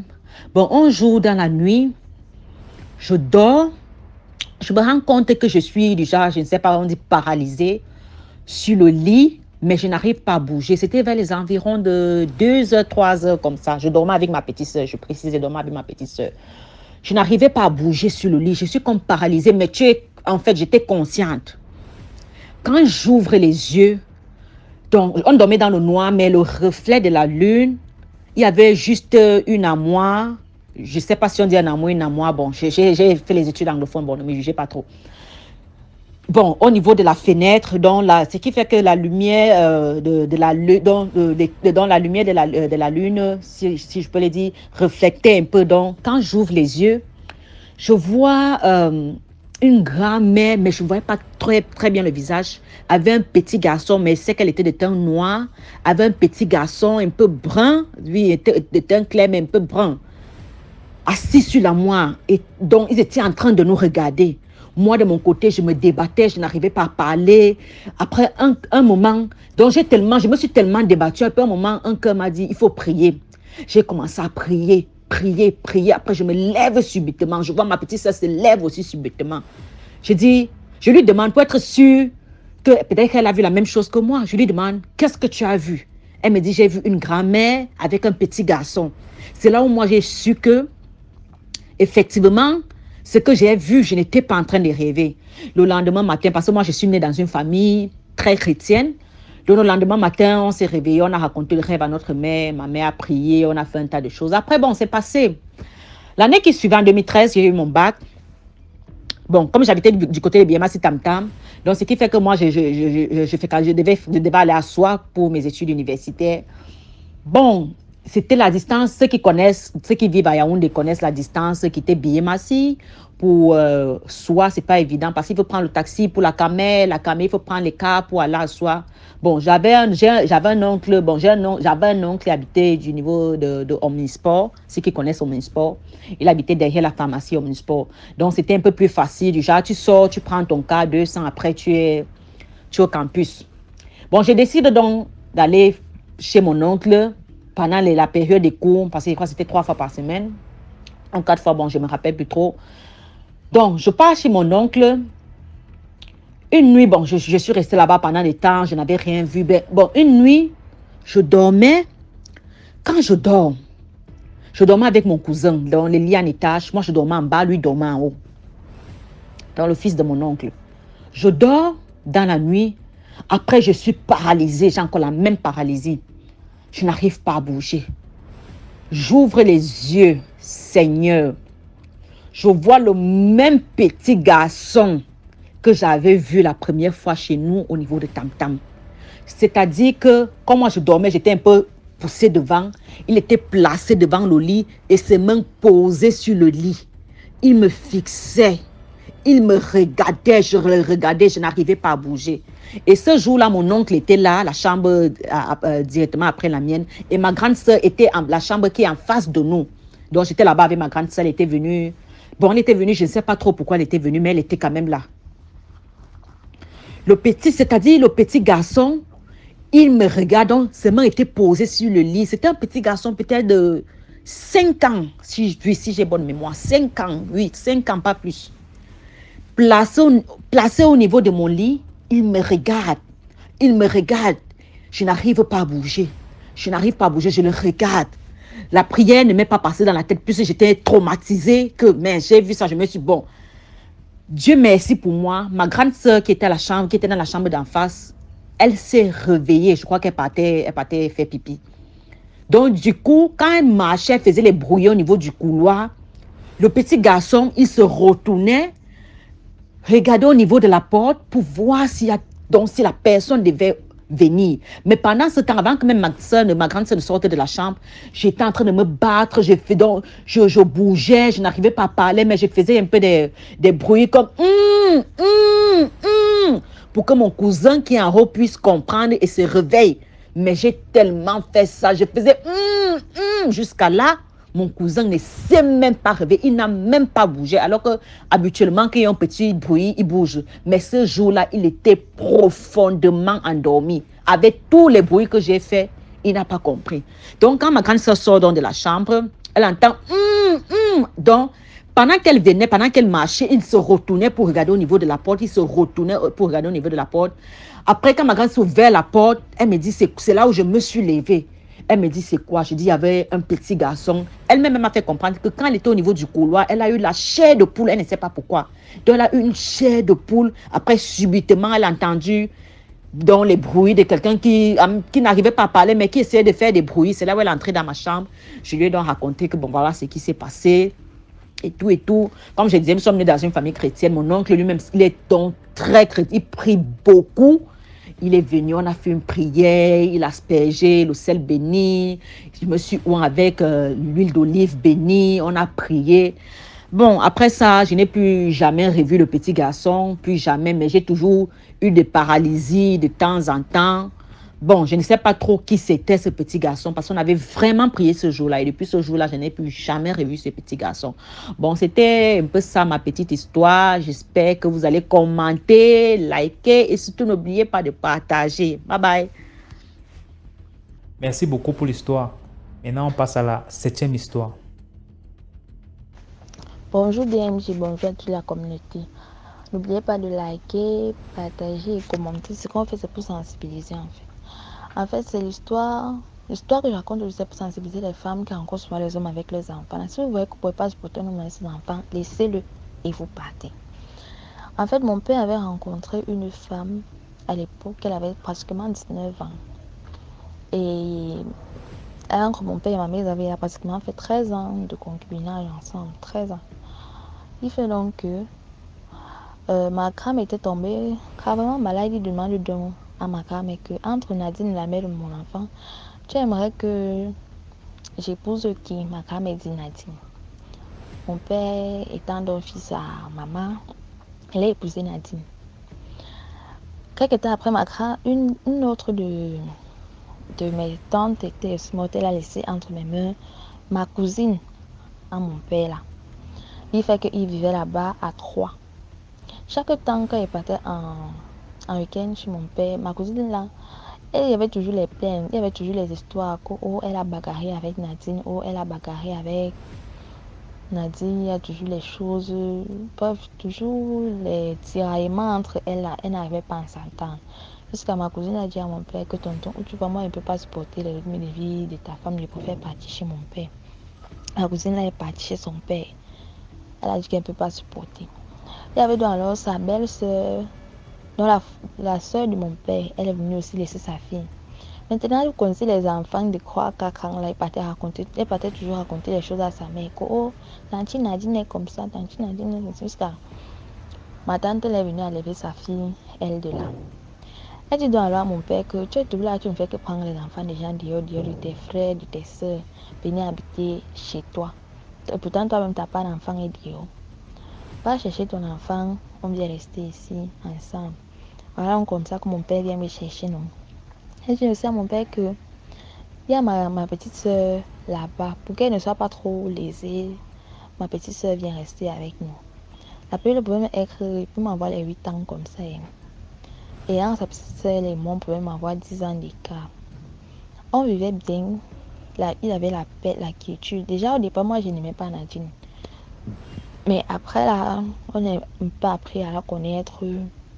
Je l'aimais bien, jusqu'à même commencer à dire peut-être que si ça ne marchait pas entre mes cousines là et elle, c'était peut-être à cause de mes cousines, quoi. On vivait bien. Quand on vivait avec sa petite soeur là, il y avait la paix. Maintenant, sa petite soeur là, elle avait accouché. Elle a surnommé le nom intégral à Nadine. Puisque quand sa petite soeur partait à l'école, c'est elle qui restait s'occuper de l'enfant, quoi. Après, dans l'obtention de son examen, elle a eu la chance. Elle a trouvé un homme, ils se sont mariés, tout ça. On a donc doté, marié, tout. Elle est partie. En fait, sa vie s'est arrangée, quoi. Elle dit donc, comme j'étais surnommée l'enfant, je te laisse avec l'enfant. Tu restes t'occuper de mon enfant. Ce qui fait qu'on restait déjà à 4 à la maison. Eux deux, moi et le petit garçon là. Elle dit donc encore, elle propose encore à mon père qu'il y a mon grand frère au village là-bas. Il ne pense pas sortir avec ses 4 enfants. Je vais aller chercher une de ces filles là-bas pour qu'elle vienne aussi rester avec nous. La petite fille là, on va l'appeler Camille. N'est-ce pas, Camille arrive à la maison. 1 semaine, 2 semaines, le genre d'enfant que tu veux même un peu sympathiser avec elle là, elle te montre qu'elle n'est pas trop avec toi. Elle fait des petits trucs là que genre peut-être quand tu la trouves dans la chambre seule, qu'elle ne s'attendait pas, elle se saute. Et les petits trucs, les petits coups bas au petit bébé là. Petit bébé là, genre on va toujours taper l'enfant, on va toujours brimer l'enfant, quoi. Alors, moi, j'ai regardé les choses là, j'ai commencé un peu à l'éviter jusqu'à sa mère a commencé que je ne l'aimais pas trop. On a commencé à faire la petite discrimination là entre nous, mais moi, j'étais déjà quand même une grande fille, ça ne me disait plus rien, puisque à l'époque, je pouvais avoir 12 ans, ça ne me disait rien, quoi. Après, donc, après ça, donc, on était allé dans les fêtes de fin d'année comme ça. La petite soeur de Nadine dit donc qu'elle veut l'enfant pour les fêtes, que son mari demande l'enfant qui veut le fêter en famille. Nadine dit qu'elle refuse l'enfant. Après, je demande seulement les fêtes pour l'enfant, tu me refuses l'enfant, comment? Et pourtant, vous restez avec l'enfant toute la période des classes. Elle s'est donc fâchée, ça l'a énervée, elle est venue porter toutes les choses de son enfant. Toutes les choses de son enfant, elle est partie avec son enfant. Après ça, donc, elles ont tapé 1 an jour pour jour, elles ne se parlaient pas. Et pourtant, quand on était ensemble, elles n'avaient pas... C'est vrai, il y avait tous les petits pics entre elles, mais ça n'était pas arrivé jusqu'à ce niveau de se parler. Jusqu'elles ont fait 1 an, elles ne se parlaient pas. Seulement pour la faire-ci. Et ça, moi, je reste tranquille. Moi, mon instinct me dit que c'est l'enfant, c'est la Camille là qui est derrière tout ça. Un autre jour, donc, Nadine, là, il ne sait pas d'où elle sortait. Quand elle veut entrer comme ça à la maison, elle voit le miroir attaché avec le tissu rouge. Elle demande qui a attaché le miroir avec le tissu rouge. Camille dit que c'est elle. Et qui? Elle lui demande que tu as attaché le miroir sur le portable, le tissu rouge, pourquoi? Elle commence à raconter les sottises. Elle dit que, enlève tes choses, tu pars. Elle est partie. Entre-temps, à l'école, on l'appelait souvent que ta fille pas tomber en transe à l'école, genre elle pas manifester à l'école. N'est-ce pas, Nadine négligeait. Elle a commencé à avoir les problèmes à la maison. Les problèmes. Donc, problème, il y a du genre 2 semaines, on a la paix. 2 semaines, c'est la guerre. Jusqu'à ce qu'il y a comme ça. Donc, si 2 semaines, on va bien à la maison. Les semaines qui suivent, il y a les problèmes. Jusqu'à on appelle les chefs de famille, les beaux-parents, les gens partout pour venir parler la fête. Un jour, donc, mon père tombe tombé gravement malade. Donc, gravement malade. Et c'est quelqu'un, mon père était quelqu'un qui tombe malade et c'est difficile. Mon père était tombé gravement malade. Jusqu'à il voulait me la partir. Là où donc, ma tante dit donc que je ne peux pas voir mon frère partir et je ne fais rien. Ma tante est partie avec lui chez un marabout. Quand ils sont rentrés là-bas, maman, mon père était derrière bien important. On te dit que c'est le père qui était à un pas de la mort là. Qui est comme ça, tu dis non. Quand mon père est revenu, il était bien important. Quand ma tante là revient maintenant, elle nous dit donc elle nous appelle derrière que comme vous voyez là, on est parti nous dire là-bas que devant lui-même parce qu'il n'était pas seulement à 2. Et avec notre décesseur là que c'est sa femme. Apparemment qu'elle sort avec un nordiste. Maintenant le nordiste lui a dit que si elle entretient des rapports avec lui et elle n'a pas encore entretenu des rapports avec son mari va mourir. Donc, ça, en fait, où vous le voyez là, il était en train de partir. C'est dans le là où j'ai donc compris qu'ils avaient souvent des problèmes que mon père se plaignait qu'elle refusait de consommer le foyer. Maintenant, j'ai compris qu'un jour, donc, elle a dû céder et c'est arrivé comme c'est arrivé. Quelque temps après, donc, sa mère vient à la maison. Mon père me dit donc que tu vas dormir au salon. Ça a créé tout un drame parce que mon père m'a demandé d'aller dormir au salon. Tout un drame. Mon père a dit que peu importe ce qu'elle bavarde là-bas, je t'ai dit que tu dors au salon. Mais ça, sa mère est venue. Tout le séjour que sa mère a passé là, sa mère dormait dans la chambre, moi je dormais au salon. Et ça l'énervait. Comment ça bavarder? Oh, tu refuses que ta fille dorme avec ma mère est sorcière, machin, truc. Tout ça, elle a bavardé. En fait, ce qui voulait se passer, c'est que elle voulait que entre sa mère et moi qui ait échange. Que sa mère prenne ma jeunesse et que moi je prenne sa vieillesse. Parce que quelques mois après ça, sa mère était morte. Donc quelques périodes après son séjour à la maison, là, sa mère était morte. Donc elle voulait en fait qu'il y ait échange entre elle et moi. Entre sa mère et moi. Ça que sa mère prenne ma jeunesse et moi je prenne les années de vieillesse de sa mère. Mais mon père a vu ça avant elle. Là où mon père m'avait donc dit que va dormir au salon. Quelques temps après, donc, sa mère meurt. Après le deuil de sa mère, donc, il y avait un peu les problèmes à la maison. Jusqu'à un jour, donc, j'étais à l'école comme ça. J'ai commencé à pleurer. Donc, toute la journée, en fait, j'étais pas bien dans moi. J'ai pleuré toute la journée là à l'école. Parce que c'était du genre dans le quartier, elle passait le temps à raconter que, oh, je la méprise, oh, je ne fais rien à la maison, oh, je suis ceci. Cela, elle partait raconter ça à sa coépouse. C'est là où donc sa coépouse m'appelait souvent que moi je suis quelqu'un qui est très proche avec vous ici et je connais comment vous vivez et je te connais aussi. Donc quand tu fais là, elle vient souvent me raconter les choses sur toi ici. Il faut faire attention.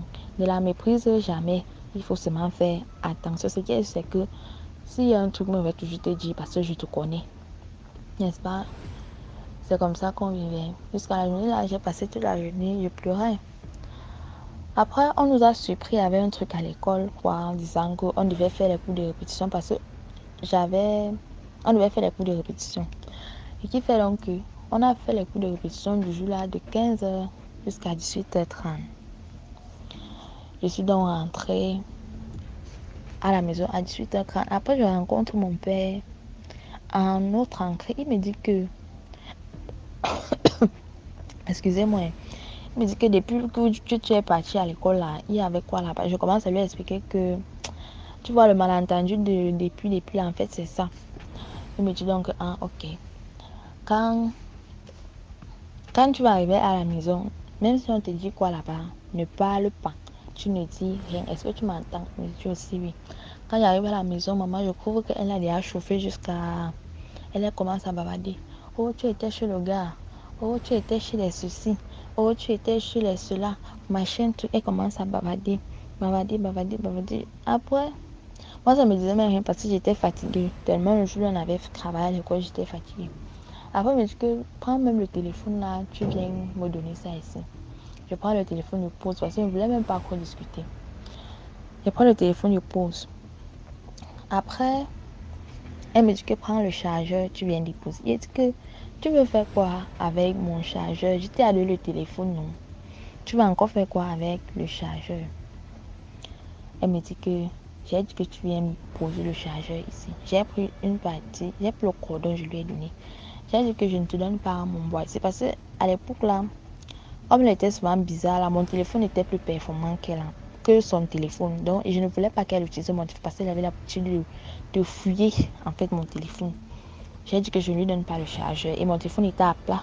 Donc, elle dit que je ne donne pas. Après, elle me dit que j'ai dit que tu me donnes le chargeur là une fois. Donc, elle dit que tu me donnes le chargeur là entier quoi. Parce qu'il y avait ce le cordon. Ça doit m'énerver, elle a commencé à bavarder. J'ai pris le boîtier, j'ai visé au sol. Quand elle vise dans le boîtier, elle se lève pour m'arrêter. Elle commence à me taper, Après, moi, elle dit que c'est la femme de mon père. Je ne peux pas bagarrer avec elle. J'ai laissé. C'est qu'elle déchire le membre que j'avais en bas, qu'elle dit que je vais même mourir quoi là ici là. On a commencé à se faire ça. Un tour. Après, mon oncle vient. Le mari de sa épouse là vient, il nous sépare, il prend mon téléphone, il parle, il me dit que on part à la maison, on arrive à la maison. Elle commence à bavarder. Que j'ai dit que vous me donnez le téléphone là, donnez-moi le téléphone là. Mon oncle dit que je ne donne pas. Après, mon père arrive aussi, parce que tout le temps, elle était en route. Mon père arrive, il demande qu'il y a confiance, je lui explique la situation. Après, mon père dit que on te donne le téléphone de l'enfant par rapport à quoi. Après, il dit que quand l'enfant était en 6e, n'est-ce pas, on prenait souvent le téléphone, on remettait seulement le week-end. Après, que tu as bien, tu es en 6e. Et maintenant, elle est en terminale. Non? Elle va faire les recherches avec quoi? On ne donne pas le téléphone. Prends ton téléphone, on part à la maison. On arrive à la maison, elle commence toujours à bavarder que... Donc, tu es du côté de ta fille. Je demande le téléphone de l'enfant jusqu'à ce que tu montres devant les gens que tu es du côté de ta fille. Donc, c'est déjà ça. Ok, on va se faire ça ici à la maison. Après, donc, n'est-ce pas, on vivait derrière. Un jour donc, mon père, parce que les problèmes étaient derrière de gros. Mon père appelle donc alors ma grand-mère. Une autre de mes grand-mères, c'est une grand-mère par alliance que j'ai donc elle a beaucoup aimé mon père et mon père l'a aussi beaucoup aimé. Donc ce qui fait qu'elle connaît notre histoire à la perfection. Et c'est une grand-mère aussi qui voit, qui a le don de voyance et qui prie.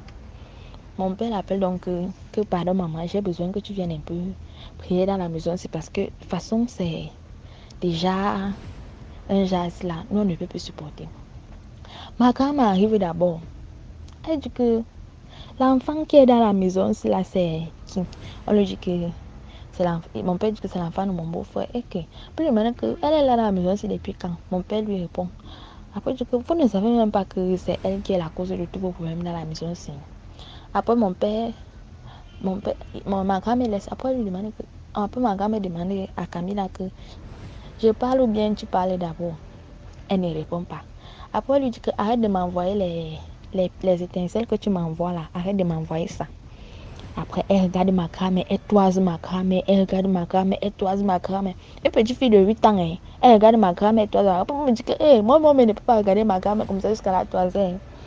Après, ma grand-mère a commencé à prier avec elle. prier avec elle, prier sur elle, prier sur elle, prier sur elle. Après, ma grand-mère me demandait que la corde qu'il y a dans ton ventre là, c'est pour faire quoi avec? Après, elle commence, puisque la prière la touchée, elle a dit que c'est pour attacher les gens, c'est pour attacher les gens, c'est pour attacher les cœurs, que c'est pour attacher les gens que je n'aime pas. Elle me demande que la nuit, tu fais souvent quoi? Après, elle commence à dire que, oh, la nuit, le ventre, dans le corps de Nadine là, c'est son terrain de football, qu'elle passe le temps à jouer sur ça. Après, elle lui demande que, n'est-ce pas, tu as le totem? Elle dit oui. Après, elle lui demande que ton totem, c'est quoi? Elle dit le serpent. Il dort où? Sous nos crélés et DMG. Je vous jure qu'elle n'a jamais eu peur comme ça. Que le lit sous lequel tu dors, qu'il y a quelque chose en bas de ça. J'avais même eu peur de dormir dans la chambre là. Puisqu'on dormait, on était ce matin à la chambre à deux. Et moi, il dormait en bas. Et elle dit que son totem là, c'était sous le lit. Et à partir du jour, la DMG, je te jure, que j'ai commencé à faire les rêves où tu bagarres avec le serpent. Tu bagarres avec le serpent. Tu vois comment un serpent se métamorphose en quelqu'un, en un homme. Donc, à partir du jour là, je te jure, la maison était invivable. Invivable. Il y avait toujours les petits trucs, un genre, des petits signes bizarres. N'est-ce pas, ma grand-mère finit encore, elle avait fini de sortir tout ce qu'elle fait souvent dans la maison là. Que la nuit, elle ouvre la porte d'entrée aux autres sorciers, où elle fait des choses bizarres, elle voyage, tout ça. Après, ma grand-mère dit même que, où vous la voyez là, ce n'est même pas un enfant, c'est une grand-mère. Elle a même dit les petits-enfants là-bas dans l'autre monde là.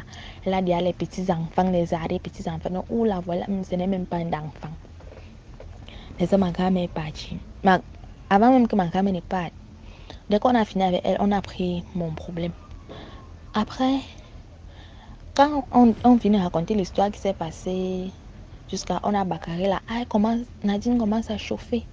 Oh, qu'elle ne m'appelle plus ma mère, qu'elle ne m'appelle plus maman, je ne suis pas sa mère, qu'elle ne m'appelle plus maman. Après, ma grand-mère dit que ce n'est pas ton enfant que tu as élevé. Je dis que je ne veux le genre d'enfant là, non. Qu'elle ne m'appelle plus maman, j'ai dit ça, qu'elle ne doit plus m'appeler maman. Ma grand-mère dit encore, ok. Après, avant que ma grand-mère ne parte, ma grand-mère m'appelle à côté. Ma grand-mère me dit que, façon que je vois la fesse là, le problème là n'est pas seulement le problème du téléphone. C'était juste un moyen. Donc, où tu es là dans la maison, si ne mange même plus sa nourriture. Parce que si tu manges encore sa nourriture, elle risque de t'empoisonner. Ne mange même plus sa nourriture. J'ai dit à ma grand-mère que j'ai compris. Ma grand-mère est partie. Après, quelques instants aussi après que ma grand-mère soit venue à la maison, parce qu'on a commencé les séances de prière. Moi-même, je ne dormais plus, je priais aussi beaucoup. Elle dit seulement à mon père qu'elle ne peut plus supporter le mariage. Elle est partie, elle a fait 8 mois dehors. Mon père a supplié comme il fallait. Elle a dit qu'ici, là, il ne revient pas. Il y a quelques mois après, donc, ma tante devait se marier. Donc, pendant les 8 mois là, ma tante devait se marier.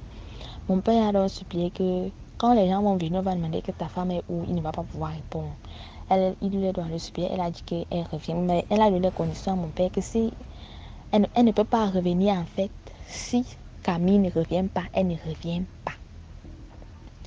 Après ça, donc, n'est-ce pas, ils sont revenus.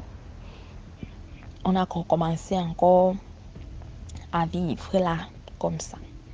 Moi, je les avais laissés parce que moi, parce que l'année là, j'avais eu le bac. J'avais eu le bac. Elle s'attendait en fait à ce que moi, j'échoue. Le bac, comme elle était plat là. Mais par la force de Dieu, j'ai eu mon bac. Je les avais laissés. Maintenant, quand ils revenaient souvent, genre pour prendre quelques de mes affaires. Parce que je devais faire un concours là, comme ça. On ne lui avait pas dit. On l'a dit que on lui cache ça. On ne lui avait pas dit. Et donc, quand je suis revenue à la maison, après avoir fait mon concours et tout ça là, on vivait aussi avec parce que chez une autre de ses nièces. On vivait aussi avec sa nièce là. On vivait bien. Il y avait aussi la paix entre nous avec sa nièce là. Ce qui fait qu'on était à 5 dans la maison. Après, donc, un jour, donc, elle dit donc, parce qu'il y avait échoué le concours là, une autre de mes tantes là, était aussi tombé gravement malade. On lui avait donné la responsabilité là de gérer ma tante là, puisqu'elle est infirmière. De gérer ma tante là. Quand on lui donne ses responsabilités, on constate qu'il n'y a pas un changement dans son état de santé. C'est là donc la même tante qui était partie avec mon père pour ça et ma tante. Quand ma tante là revient donc, elle revient toute en santé, en forme, tout quoi. Après donc ça l'a donc énervé que vous avez pris, ça l'a énervé, elle dit que vous avez pris votre soeur ici, là, vous l'avez enlevée entre mes mains, vous êtes parti avec elle, je ne sais où. C'est tout comme ça que vous êtes, c'est comme ça que l'enfant a fait le concours ici, là, vous n'avez pas dit, voilà ça qu'elle a échoué, c'est bien fait. Il faut toujours faire vos choses, vous ne me mettez pas au courant, c'est bien ça. Elle commence à bavarder ces choses-là, pas bizarrement. Non, on ne la gérait même pas. Après quelques temps, elle a eu des problèmes avec son beau-frère, parce que un bête problème même, jusqu'à ils se sont dosés les marmites et tout le reste, un bête problème. Elle dit à mon père qu'elle ne peut pas supporter que ses beaux-frères lui manquent de respect. Et pourtant, c'est elle en fait qui était la fautive dans le problème là. Elle ne peut pas supporter que son beau-frère lui manque le respect. Elle a dit qu'elle part. Elle a demandé à ses deux nièces de faire leurs choses pour qu'ils partent. Mon père a dit que si tu veux partir, tu pars. Tes nièces restent là. Donc j'étais un moyen de la retenir. En fait, même comme ça n'a pas marché. Elle a dit qu'elle est partie. Sa nièce aussi, sa deuxième nièce que j'étais venue trouver là, elle aussi, elle est partie. Maintenant, nous sommes restés avec Camille. On était à Kaka à la maison. L'enfant là a commencé à nous montrer des choses. Il me dit que tu vois, tes petites choses, donc tu vois tes trucs disparaissent. Tu poses ta chose, ça disparaît. Tu poses ta chose, ça disparaît. On peut retrouver donc les petits pics bizarres là, et la vie était devenue difficile. On te dit que mon père qui avait une stabilité financière bien placée, ça n'allait pas à la maison jusqu'à on se retrouvait. Il y avait les jours où on sautait le spaghetti avec l'huile rouge parce qu'il n'y a pas la tomate, il n'y a rien.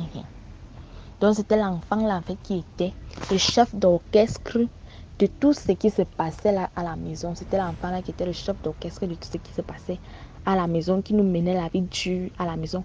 En fait, quand j'ai demandé à ma grand-mère, parce que ma grand-mère m'a dit que on l'a envoyé en mission. Béni fait tout le vacarme là, on l'a envoyé en mission. Donc, il faut faire l'histoire d'aujourd'hui que raconte là, c'est il faut faire attention à qui vous laissez ancrer chez vous, dans vos maisons. Faites attention à qui vous laissez ancrer dans vos maisons. Tout le monde ne vous aime pas. Certains viennent en mission là pour venir gâter votre foyer. Et les hommes là, pardon. Faites aussi attention aux hommes. Les hommes là, faites aussi attention aux femmes que vous épousez. Si tu vois qu'une femme ne peut pas t'aimer avec ton enfant, laisse-la partir. Si elle dit qu'elle t'aime et n'aime pas ton enfant, c'est qu'elle ne t'aime pas vrai. Donc, il faut faire attention aux femmes que vous épousez. Et les femmes là aussi, que vous rencontrez un homme avec son enfant, vous commencez à mener la vie dure à son enfant jusqu'à vouloir gâter son enfant là. Il faut faire attention. Parce que son but en fait, c'était que, comme elle n'est pas allée loin avec les études, il fallait aussi que ma part d'études est gâte. Mais ça n'a pas donné. Donc il faut beaucoup faire attention. Merci beaucoup pour l'histoire. Maintenant, on passe à la 8e histoire. Bonjour, DMG. Je raconte encore une autre histoire. Je sais que, en fait, l'histoire là, ça me concerne moi-même. En fait, DMG, dans la vie, je donne un petit conseil à tout le monde. Il faut qu'on essaye vraiment de faire attention et de prier, comme tout le monde aime le dire sur la chaîne. On doit vraiment faire attention. Même quand on se met en couple avec quelqu'un, on doit prier, on doit consulter Dieu vraiment. Donc, j'avais rencontré un homme sur une application sur Internet. J'ai rencontré un homme et tout, on a commencé la relation. Depuis qu'on avait commencé la relation avec un homme, le garçon, c'était un mec qui aimait beaucoup les filles. Et lui, c'était pas il courtisait, il s'arrête là, non. C'était que lui, il était à fond. Donc, il aimait beaucoup de filles et couchait avec n'importe quelle fille. Dès qu'une fille passe devant lui et que la fille le peur, il couche avec ça.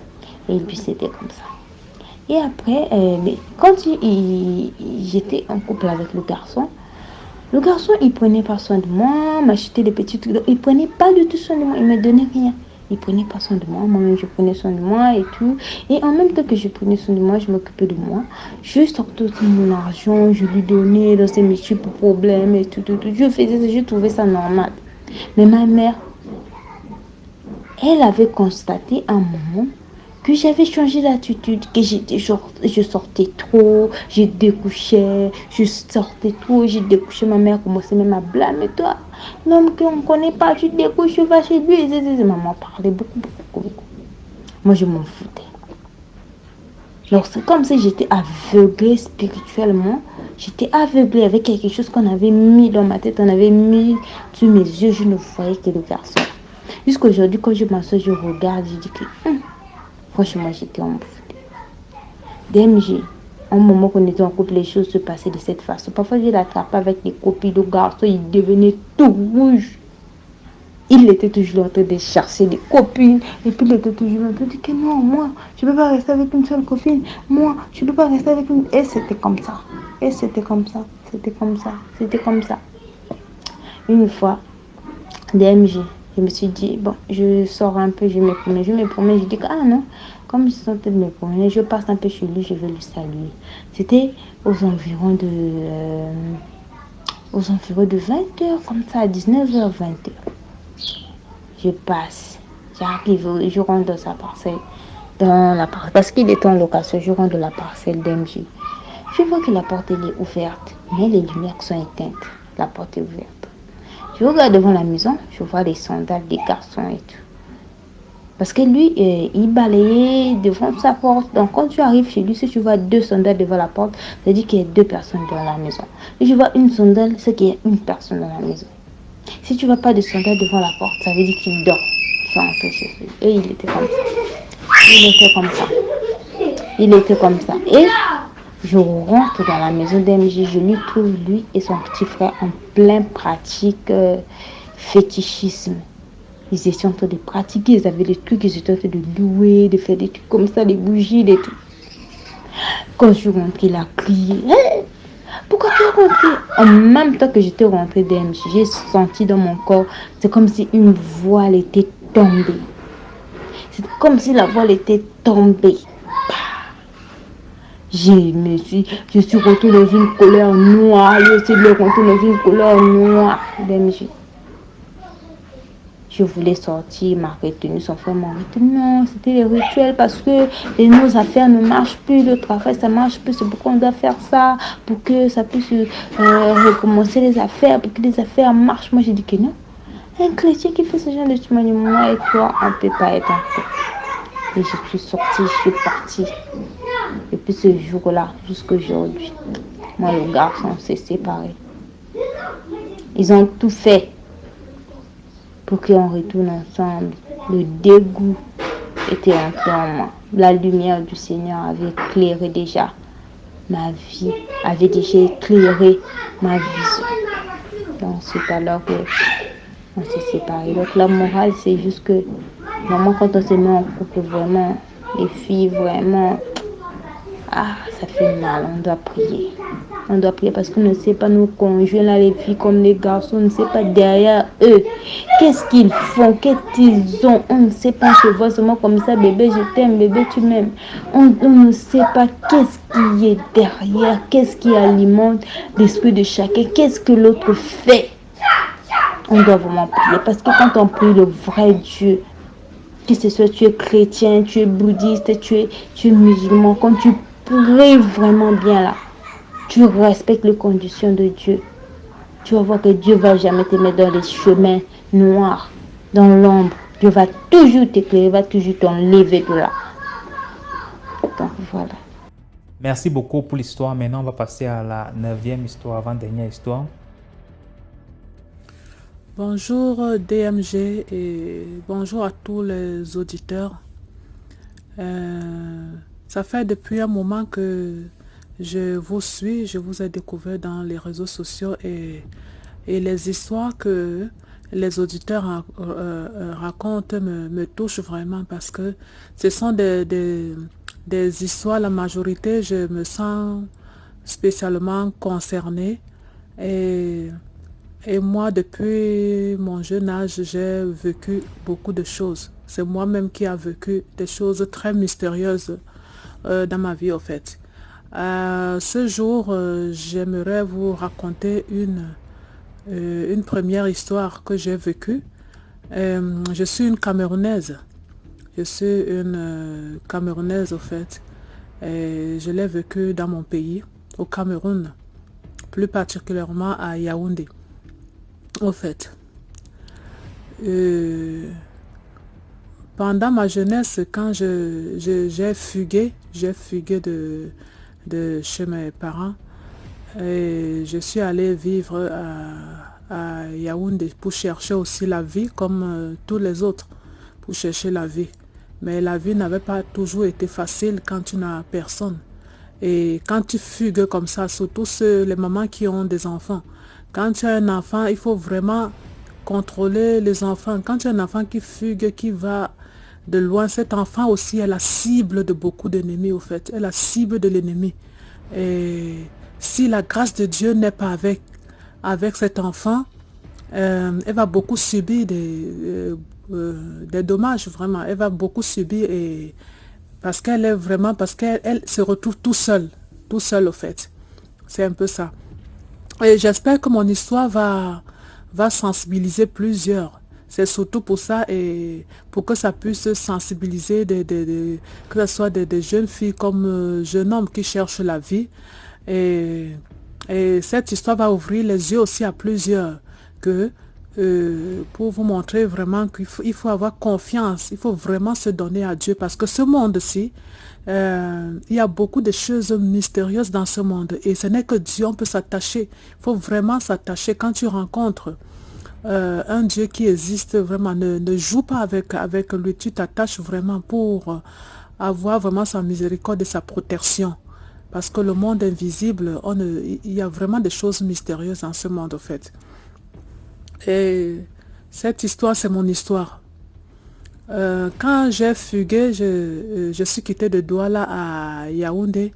Je suis partie chercher la vie parce que Douala, c'était pas facile et j'avais déjà cherché les amants. Et je voulais changer de ville. Je voulais changer de ville pour faire mon probatoire, au fait.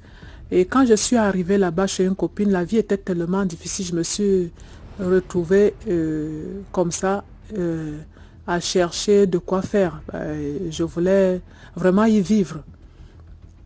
Et pendant que j'ai commencé dans mon activité, mes activités, je travaillais, j'étais dans une presque cabine, je faisais du call box et j'étais en plein rue, au fait, en plein rue. Je voulais me battre comme ça pour subvenir à mes besoins, pour mon gagne-pain. Et chemin faisant, il y avait un monsieur qui était en train de construire à côté, qui construisait, je crois, une alimentation. Et comme il me voyait toujours assise là dehors à côté, c'était toujours à côté où il construisait l'alimentation.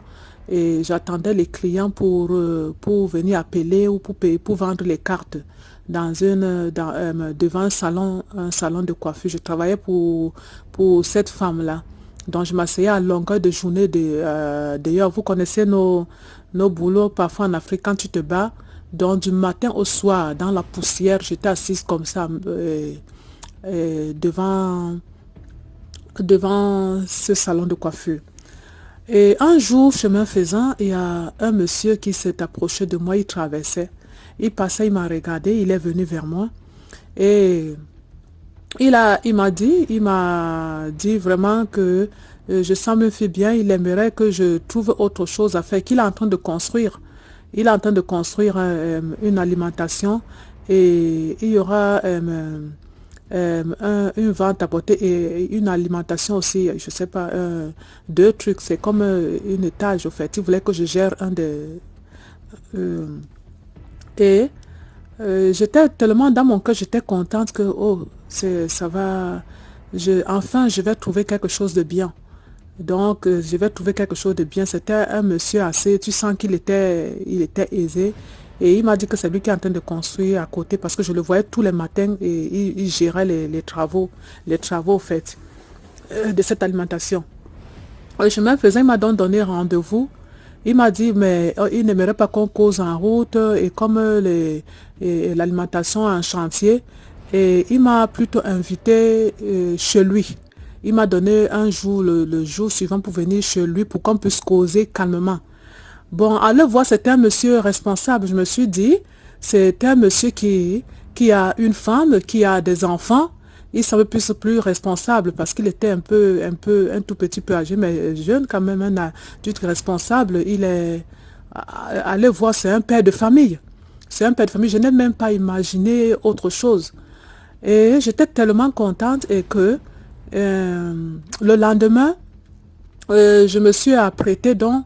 J'ai dit c'est bien donc à cette heure-ci vraiment forcément le monsieur il m'avait donné rendez-vous au fait. Je sais qu'il m'attendait. Mais chemin faisant, quand je partais de là, j'ai commencé à avoir peur parce que j'ai commencé à avoir la chair de poule. La chair de poule, mes cheveux se levaient tout seuls. Parfois, Dieu nous avise quand on va, il faut vraiment être attentif à l'Esprit de Dieu parce qu'en ce temps-là, je venais vraiment de donner ma vie à Dieu. Je ne connaissais pas, parce qu'abandonné à moi-même dans une ville, j'ai vu que l'issue, c'est vraiment le chemin, c'est de me réfugier dans la présence où il y a les enfants de Dieu. C'était au début, tout au début, au début de ma conversion, je ne connaissais même pas encore prier, je ne connaissais pas, donc au début, je n'étais pas tellement adonnée au fait. Mais j'ai eu tellement la chair de poule, mes cheveux se sont mis à se lever. Je me demandais pourquoi est-ce que j'ai peur et de partir chez ce monsieur comme ça. Pourtant, j'avais la conviction hier, je sais que c'est un monsieur responsable. Il a des enfants, il a une femme, il a tout, je ne savais même pas. Rien de lui. Bon, et quand je suis arrivée à l'endroit, à l'adresse il m'a donné. Chemin faisant, il y avait une alimentation qui était au fond. J'ai vu des gens tout autour dans cette alimentation qui me regardaient. Aller sonner chez ce monsieur, il y avait une grande barrière. Aller sonner, j'avais l'impression, mais je me disais dans mon cœur, mais pourquoi est-ce que ces gens me regardent?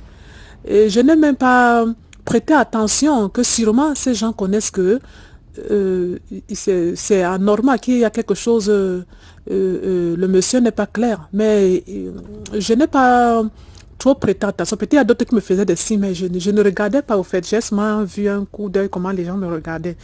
Et quand je suis arrivée, j'ai sonné. Le monsieur est venu ouvrir. Et quand je suis entrée, je suis entrée dans cette barrière, et la barrière s'est refermée. J'ai vu devant, au milieu de sa cour, il y avait un drapeau. Il y avait une insigne bizarre que j'ai pas prêté attention. Je me suis dit, bon, c'était un drapeau blanc. Et il y avait une sorte je sais pas, de dessin dedans. Je me souviens même plus, un dessin bizarre. Et il m'a traîné donc à la maison. Il était devant. Un chemin faisant, quand je suis entrée dans la maison, parce qu'à l'extérieur, quand je suis entrée à la maison, quand il a ouvert, j'ai vu que les rideaux étaient doublés au fait. De l'extérieur, quand je venais, les fenêtres, tous les rideaux étaient blancs. Donc il y avait peut-être 2 ou 3 fenêtres comme ça, c'était tout blanc. Par l'extérieur, tu vois que les rideaux sont blancs. Et quand je suis entrée, même par la porte, les rideaux sont blancs. Devant toi, ce sont les rideaux blancs qui t'accueillent. Mais quand tu entres, c'est les rideaux rouges au fait. Donc les rideaux étaient doublés. Les rideaux étaient doublés. Même par la fenêtre, tout était doublé. C'était maintenant tout, je me retrouve dans le rouge au fait. Tout était rouge, les rideaux des portes et les rideaux des fenêtres. Par l'intérieur, c'est tout rouge. Donc quand tu viens par l'extérieur, tu ne peux même pas imaginer qu'on a doublé les rideaux au fait. Et j'ai commencé à avoir le cœur qui bat. Et en plus de ça, on tombe nez à nez avec la salle à manger. La salle à manger était rouge, dans les chaises, les fauteuils qui étaient devant nous, c'était tout rouge. Rouge, rouge, rouge. J'ai dit dans mon cœur, oh mon Dieu, c'est maman ici, qu'est-ce que je suis venue faire ici? Je suis entrée où? Et déjà quand je suis entrée, je n'ai entendu aucun bruit. Déjà, je me rendais compte que il n'y a pas de bruit d'enfant et il n'y a pas de femme non plus. Et je me rendais compte que j'étais tout seul avec lui au fait. Et quand j'ai regardé sur les murs, il y avait plein de photos, les photos de blancs, des photos dont il y avait des posters bizarres. Les photos étaient tout le long du mur de toute la maison. Les photos étaient collées. Des photos de gens, de personnes, des personnages, des blancs, des noirs, des métis. Des photos étaient collées partout. Il y avait des photos dans la maison. Et il m'a traîné vers le salon. Et quand je suis arrivée au salon, il m'a montré le salon, il voulait que je m'assoie. Et il avait une chaise comme une chaise royale au fond. Au fond, la chaise était tellement royale, donc c'était si grand et c'était rouge, d'un rouge que je ne peux pas imaginer. Mon cœur a commencé à battre fort. Je sentais que j'étais au milieu des loups. Je sentais que peut-être c'est ma mort parce que je me suis mise à penser comment j'ai eu la chair de poule et c'était sûrement le Seigneur déjà, Dieu m'avisait déjà que où tu vas là. Quand tu vas quelque part, c'est pour dire à quelqu'un, si tu vas quelque part et que ton esprit, ça commence à faire autrement. La chair de poule, la chair de poule, peut-être c'est Dieu, c'est Dieu qui t'avise au fait. Ou l'enfant commence à pleurer, il y a quelque chose qui veut t'en empêcher. Je demande vraiment de ne pas y aller au fait. Et là-bas, il me montre, il y avait un fauteuil, dans ce fauteuil royal, c'était tout rouge. Et au milieu de ce fauteuil, il y avait un cœur. Et dans ce cœur, il y avait comme un poignard. C'était un dessin, un poignard. Et dans sa droite, il y avait, toujours collé dans les autres photos sur les murs, il y avait comme ces photos. Et je ne voyais pas les photos d'un homme qui est marié ou des enfants, rien. Ce n'est que ces photos où on était en train de l'introniser dans un truc que je ne sais pas. Il était habillé tout en blanc, avec une ceinture autour des reins. On le faisait quoi. Et il était nu-pied. Il était dans un endroit où on était en train de l'introniser. Ce sont les photos là que j'ai vues. Et le monsieur s'est assis au fait. Le monsieur s'est assis dans le... monsieur, il ne s'est même pas assis au fait. Pardon, il m'a demandé, il m'a montré la place de m'asseoir. Et déjà, je ne voulais pas lui montrer la peur au fait. Je faisais semblant de rire, mais je me demandais, Seigneur, aie pitié de moi, je suis entrée où? Dans mon cœur, je commençais déjà à prier parce que au départ, j'étais au début de ma conversion, au début de ma foi, et parce que je suis chrétienne, au début de ma foi au fait.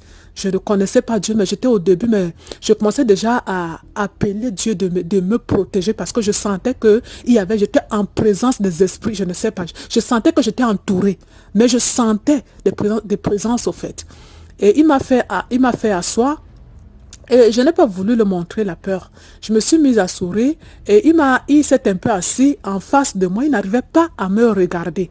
Je sentais qu'il y a quelque chose de louche. Il n'arrivait pas à me fixer. Et moi, j'étais là j'étais en train de trembler. Mais je ne voulais pas le montrer. Je faisais semblant de sourire. Je disais seulement que pardon, que pourvu que je sorte d'ici vivant, pourvu que je sorte d'ici, il y a quelque chose qui ne va pas. Et du coup, il commence à taper la bouche. Il dit, il avait une bonne là qui est partie. Il n'a même pas parlé d'enfant ni de femme. Et il y a une bonne qui vient faire le ménage. Après, s'en va. Il a commencé à taper la bouche. À un moment, le monsieur s'est levé. Il m'a dit qu'il arrive. Je ne savais pas où il partait. Il m'a laissé dans la maison pendant un long bout de temps.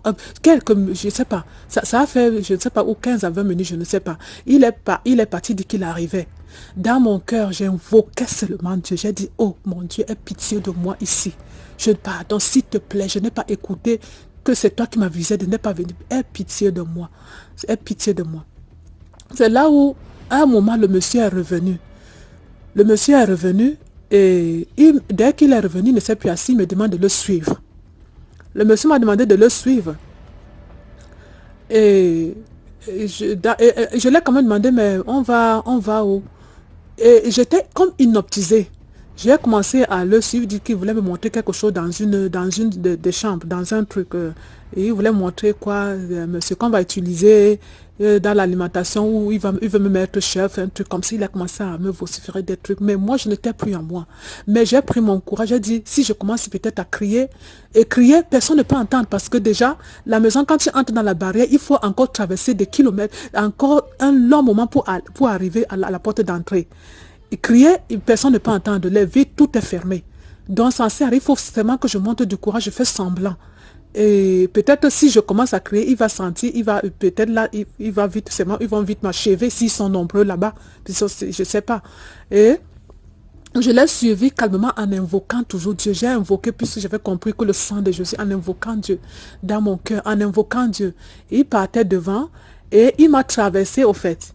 Nous avons traversé un miroir qui venait qui était de son plafond jusqu'en bas, un très gros miroir dans un couloir, auprès d'un couloir au fait. Dans ce miroir, et partout où on lognait, il y avait toujours des photos là, collées sur les murs, des photos. Et quand on a traversé ce miroir, j'ai senti qu'il y a quelque chose qui s'est passé au fait. Je ne sais pas, j'ai senti qu'il y a quelque chose qui s'est passé devant le miroir. Quand j'ai traversé le miroir, ce miroir-là était si bizarre. Et quand il était devant moi, un moment, il m'a montré, on est arrivé dans une pièce, toujours dans le long couloir. Et dans ce long couloir, devant la porte, il y avait comme la tête. Il y avait comme la tête d'un...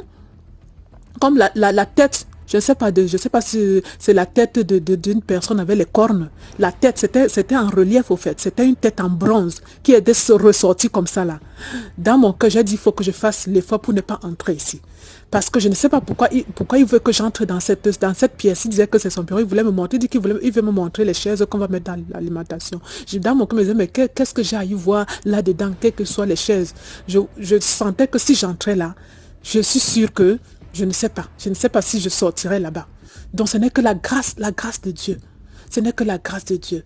Donc dès que je suis restée, j'ai dit, il faut que je trouve une solution pour ne pas entrer au fait. Dès qu'il m'a montré, j'ai commencé à rire, j'ai dit oui, il a fait semblant.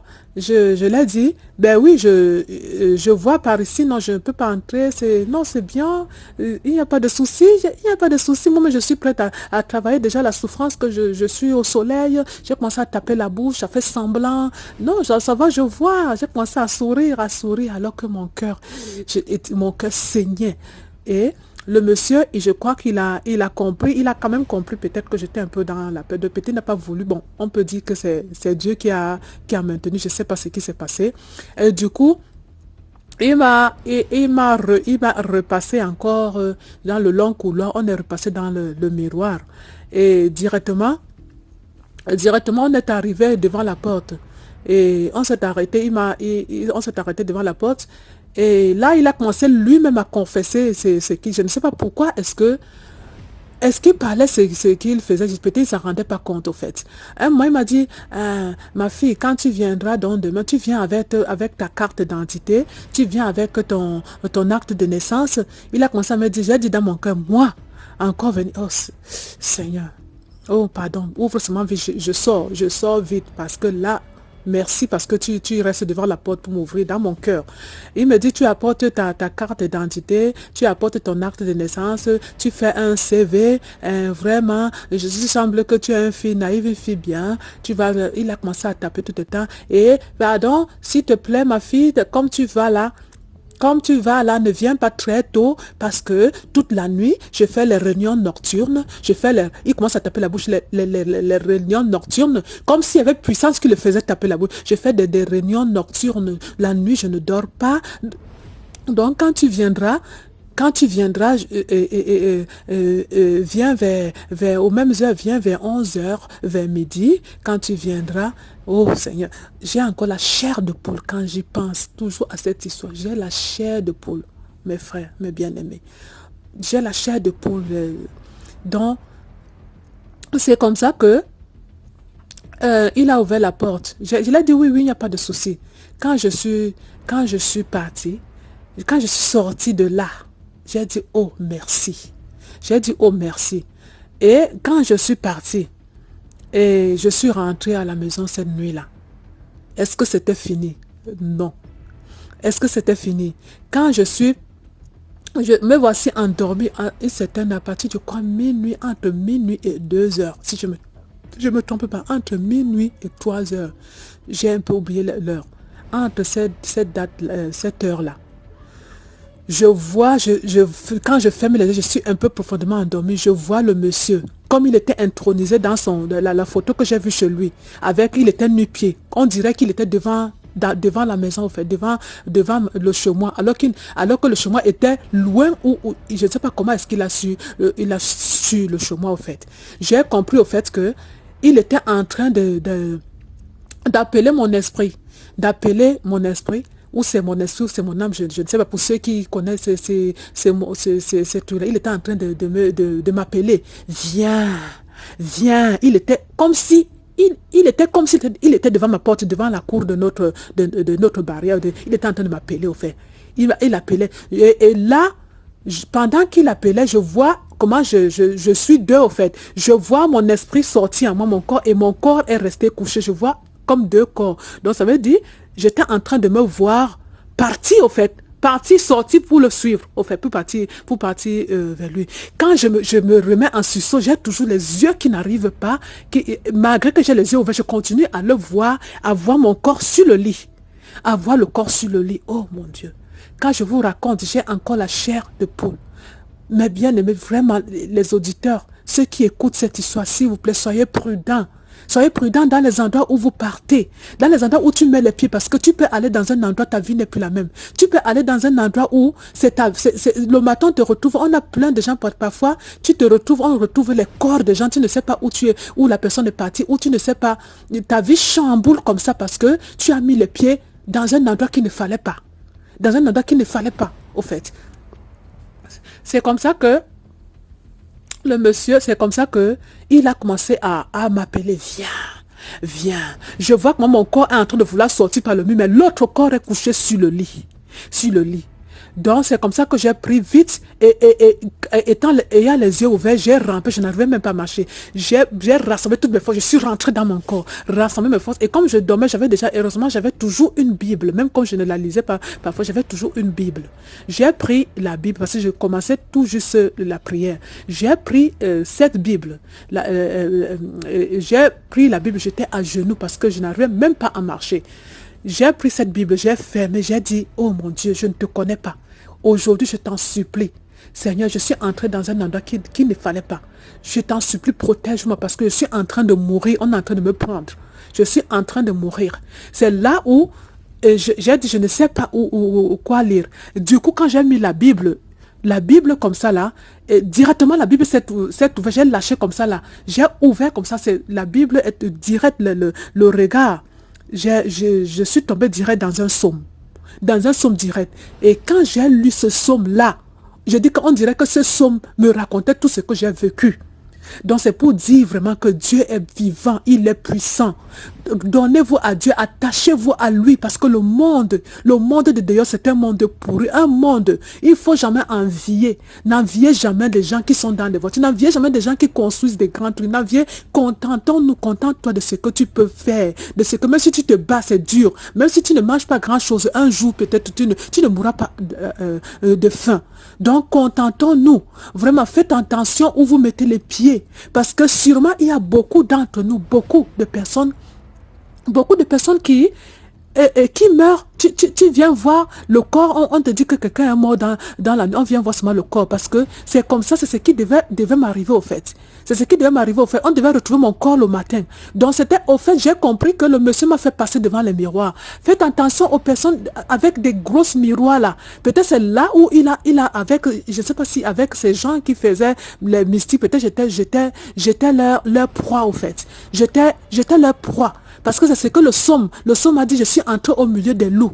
J'étais leur proie, j'étais les gibiers. Peut-être c'est moi qu'on devait manger cette nuit-là, parce que il a voulu, c'est au travers du miroir, au fait. Malgré que je suis partie, je n'étais pas partie, donc ils m'ont un peu capté au travers du miroir, ils ont pu repérer où j'étais, au fait. J'ai compris qu'ils étaient plutôt devant le miroir. Ils étaient devant le miroir, ils étaient en train d'invoquer mon esprit, au fait, devant le miroir, au fait. C'était devant le miroir, donc vous devez être très, très, très prudent.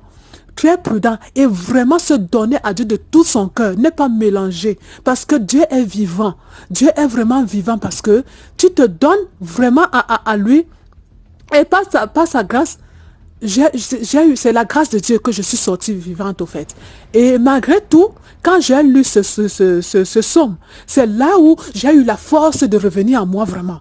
Quand j'ai eu la force, je me suis levée, je me suis endormie. Mais vous, est-ce que vous croyez que c'est fini? C'était fini? Hein? La Bible dit que le diable rôde, il rôde. Tant que quand tu l'as donné, quand tu as été en contact avec lui, il va toujours rôder pour venir vouloir te visiter. On dit qu'il vient voler, détruire et tuer. Donc Jésus est venu nous donner la vie en abondance. Donc c'est comme ça que le lendemain encore, je me suis endormie.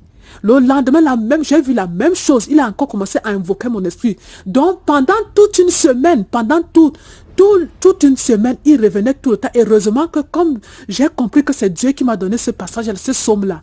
Donc, j'ai commencé à le lire presque tous les soirs, ce psaume. À genoux, Seigneur, protège-moi. Je suis en train de lire. Donc, j'ai commencé à lire ce psaume-là jusqu'à ce que je ne le voyais plus. Et le monsieur en question, quand je partais travailler, maintenant, il ne passait plus au-devant de moi. C'est lui maintenant qui me fuyait, au fait. Il me fuyait parce qu'il a senti vraiment que Dieu, il a senti sûrement il y a eu un combat spirituel avec Dieu. Il sentait que non. Et il a sûrement eu peur que peut-être je vais raconter, je ne sais pas. Il me fuyait, c'est lui qui me fuyait maintenant. Donc le monsieur ne passait plus devant moi, il passait maintenant, quand il venait faire ses travaux, il contournait de l'autre côté au fait. Donc les auditeurs, je parle vraiment aux auditeurs, tous ceux qui vont écouter, que tu sois chrétien, que tu ne sois pas chrétien. Le monde-ci est gâté. Le monde, donne-toi vraiment. Donne-toi vraiment à Dieu. Travaille dur pour toi, mais n'envie personne. N'envie personne. Et fais attention à où tu mets les pieds. Fais attention, quelles que soient les jeunes filles qui cherchent peut-être, qui ont envie peut-être d'un homme pour leur vie. Faites attention parce que tu donnes vraiment, parfois tu entres vraiment dans la gueule du loup sans connaître. Après tu as des problèmes, tu ne sais pas où ça sort. Mais c'est parce que tu as sûrement été en contact avec, je sais pas, avec le monde des ténèbres. Tu as été en contact avec quelqu'un que la vie, pour lui, il a choisi son camp, il a choisi, et tout ce qu'ils veulent, c'est la chair, manger les proies, nous sommes des proies. Donc, si nous sommes des proies, nous devons chercher la protection en Dieu. Nous devons chercher la protection, cachée dans sa toute protection, parce que sans lui, nous ne pouvions rien, au fait. Nous ne pouvions rien. Il est vivant, il est vrai, parce que je sais que sans lui, si Dieu ne m'avait pas fait grâce, c'est que le matin, on m'a retrouvée morte. On devait seulement venir me toquer. La personne avec qui j'étais, on devait seulement venir retrouver mon corps. On ne sait pas où j'étais. Alors que moi, je connais où j'ai mis les pieds. On ne sait pas où j'étais. Comme beaucoup d'entre nous ont perdu, peut-être beaucoup les membres de nos familles ont perdu des amis, ont perdu des frères. Où on a retrouvé les corps. Tu ne sais pas comment est-ce qu'on les a eu, au fait. Donc c'était ça, ma première histoire. Une autre fois, peut-être j'aurai le temps, parce que j'ai eu des histoires qui me poursuivaient dans des trucs. Et ceci, je crois que ça a servi et je le parle pour que ça serve d'exemple aux autres, pour que les autres soient prudents et que vraiment Dieu vous protège. C'était ça mon histoire, la première histoire. Merci beaucoup pour l'histoire. Maintenant, on passe à la 10e histoire. Bonjour DMG, bonjour à toute la communauté, j'espère que vous allez bien. Ça fait pas très longtemps que j'ai découvert votre chaîne et tout sur Facebook. Du coup, je vais sur YouTube, c'est devenu un peu mon addiction, j'écoute les histoires. Donc moi aussi, j'aimerais raconter une petite histoire pour sensibiliser les jeunes, donc tout le monde à éviter de voler. À éviter de voler, que ce soit en famille, que ce soit à l'extérieur, à vraiment éviter. Et puis que les paroles que nous avons l'habitude de sortir sont vraiment très importantes. Parfois, ça nous condamne, parfois, ça nous affranchit. Donc, il faudrait vraiment être prudent par rapport à ça. Donc, l'histoire que j'ai vécue, en fait, c'est l'histoire de mon neveu, le fils de ma grande sœur. C'est un enfant que ma soeur a eu hors mariage et tout.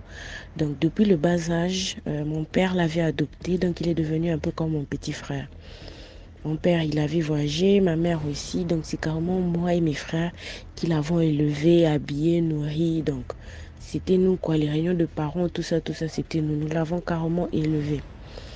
Alors il avait atteint l'âge de 15 ans, je dirais. Il se préparait à passer le bac l'année qui suivait. Alors mon frère étant engagé à l'église, c'est lui qui s'occupait un peu de la caisse, tenir l'argent de la caisse. Quand il fallait acheter des trucs pour l'église, c'est lui qui gardait cet argent. Donc il s'est fait qu'un jour, il avait de l'argent qu'il gardait dans la chambre et tout. Et mon petit neveu que je vais surnommer Shadrach, alors Shadrach se permet d'aller prendre de l'argent et manger. Alors il prend une somme de 500 $, qui se permet de manger et tout. Et alors, après quelques temps, mon frère, il remarque qu'il y a de l'argent qui a disparu. Alors, il demande à mon neveu, est-ce que c'est toi? Non, autant d'argent. Là, c'est Shadrach qui répond, je suis incapable de prendre tout cet argent. Qu'est-ce que je serai en mesure de faire avec? Vous l'auriez remarqué si j'en avais pris. Je précise que c'était pas la première fois qu'il volait. Il volait des petites sommes et tout. Bon, on comprenait ça passer. Mais cette fois-là, c'était une grande somme. Alors, on a insisté. Mon frère, il a fait asseoir tout le monde. Il a parlé. Vu qu'il a une petite sœur, on demande à la petite sœur. Elle dit, non, ce n'est pas moi.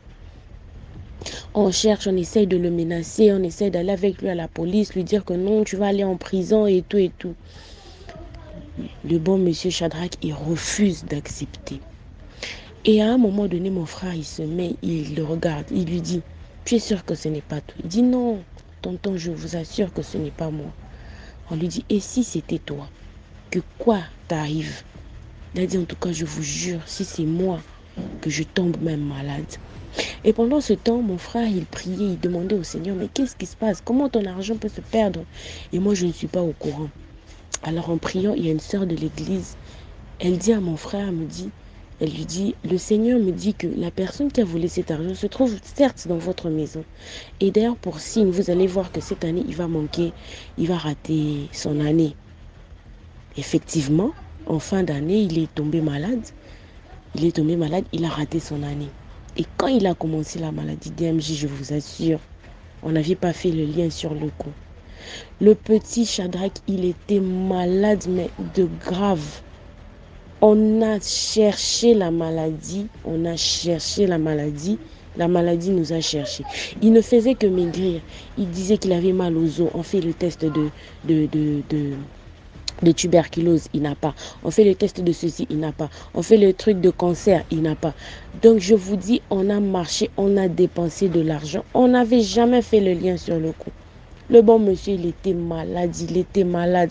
Et on est retourné à l'église. On a commencé à prier. Et on pleurait même. Parce que si tu voyais comment est-ce qu'il avait maigri, il avait vraiment la peau sur les os. On n'avait pas fait le lien sur le coup. Il avait vraiment maigri. On a prié.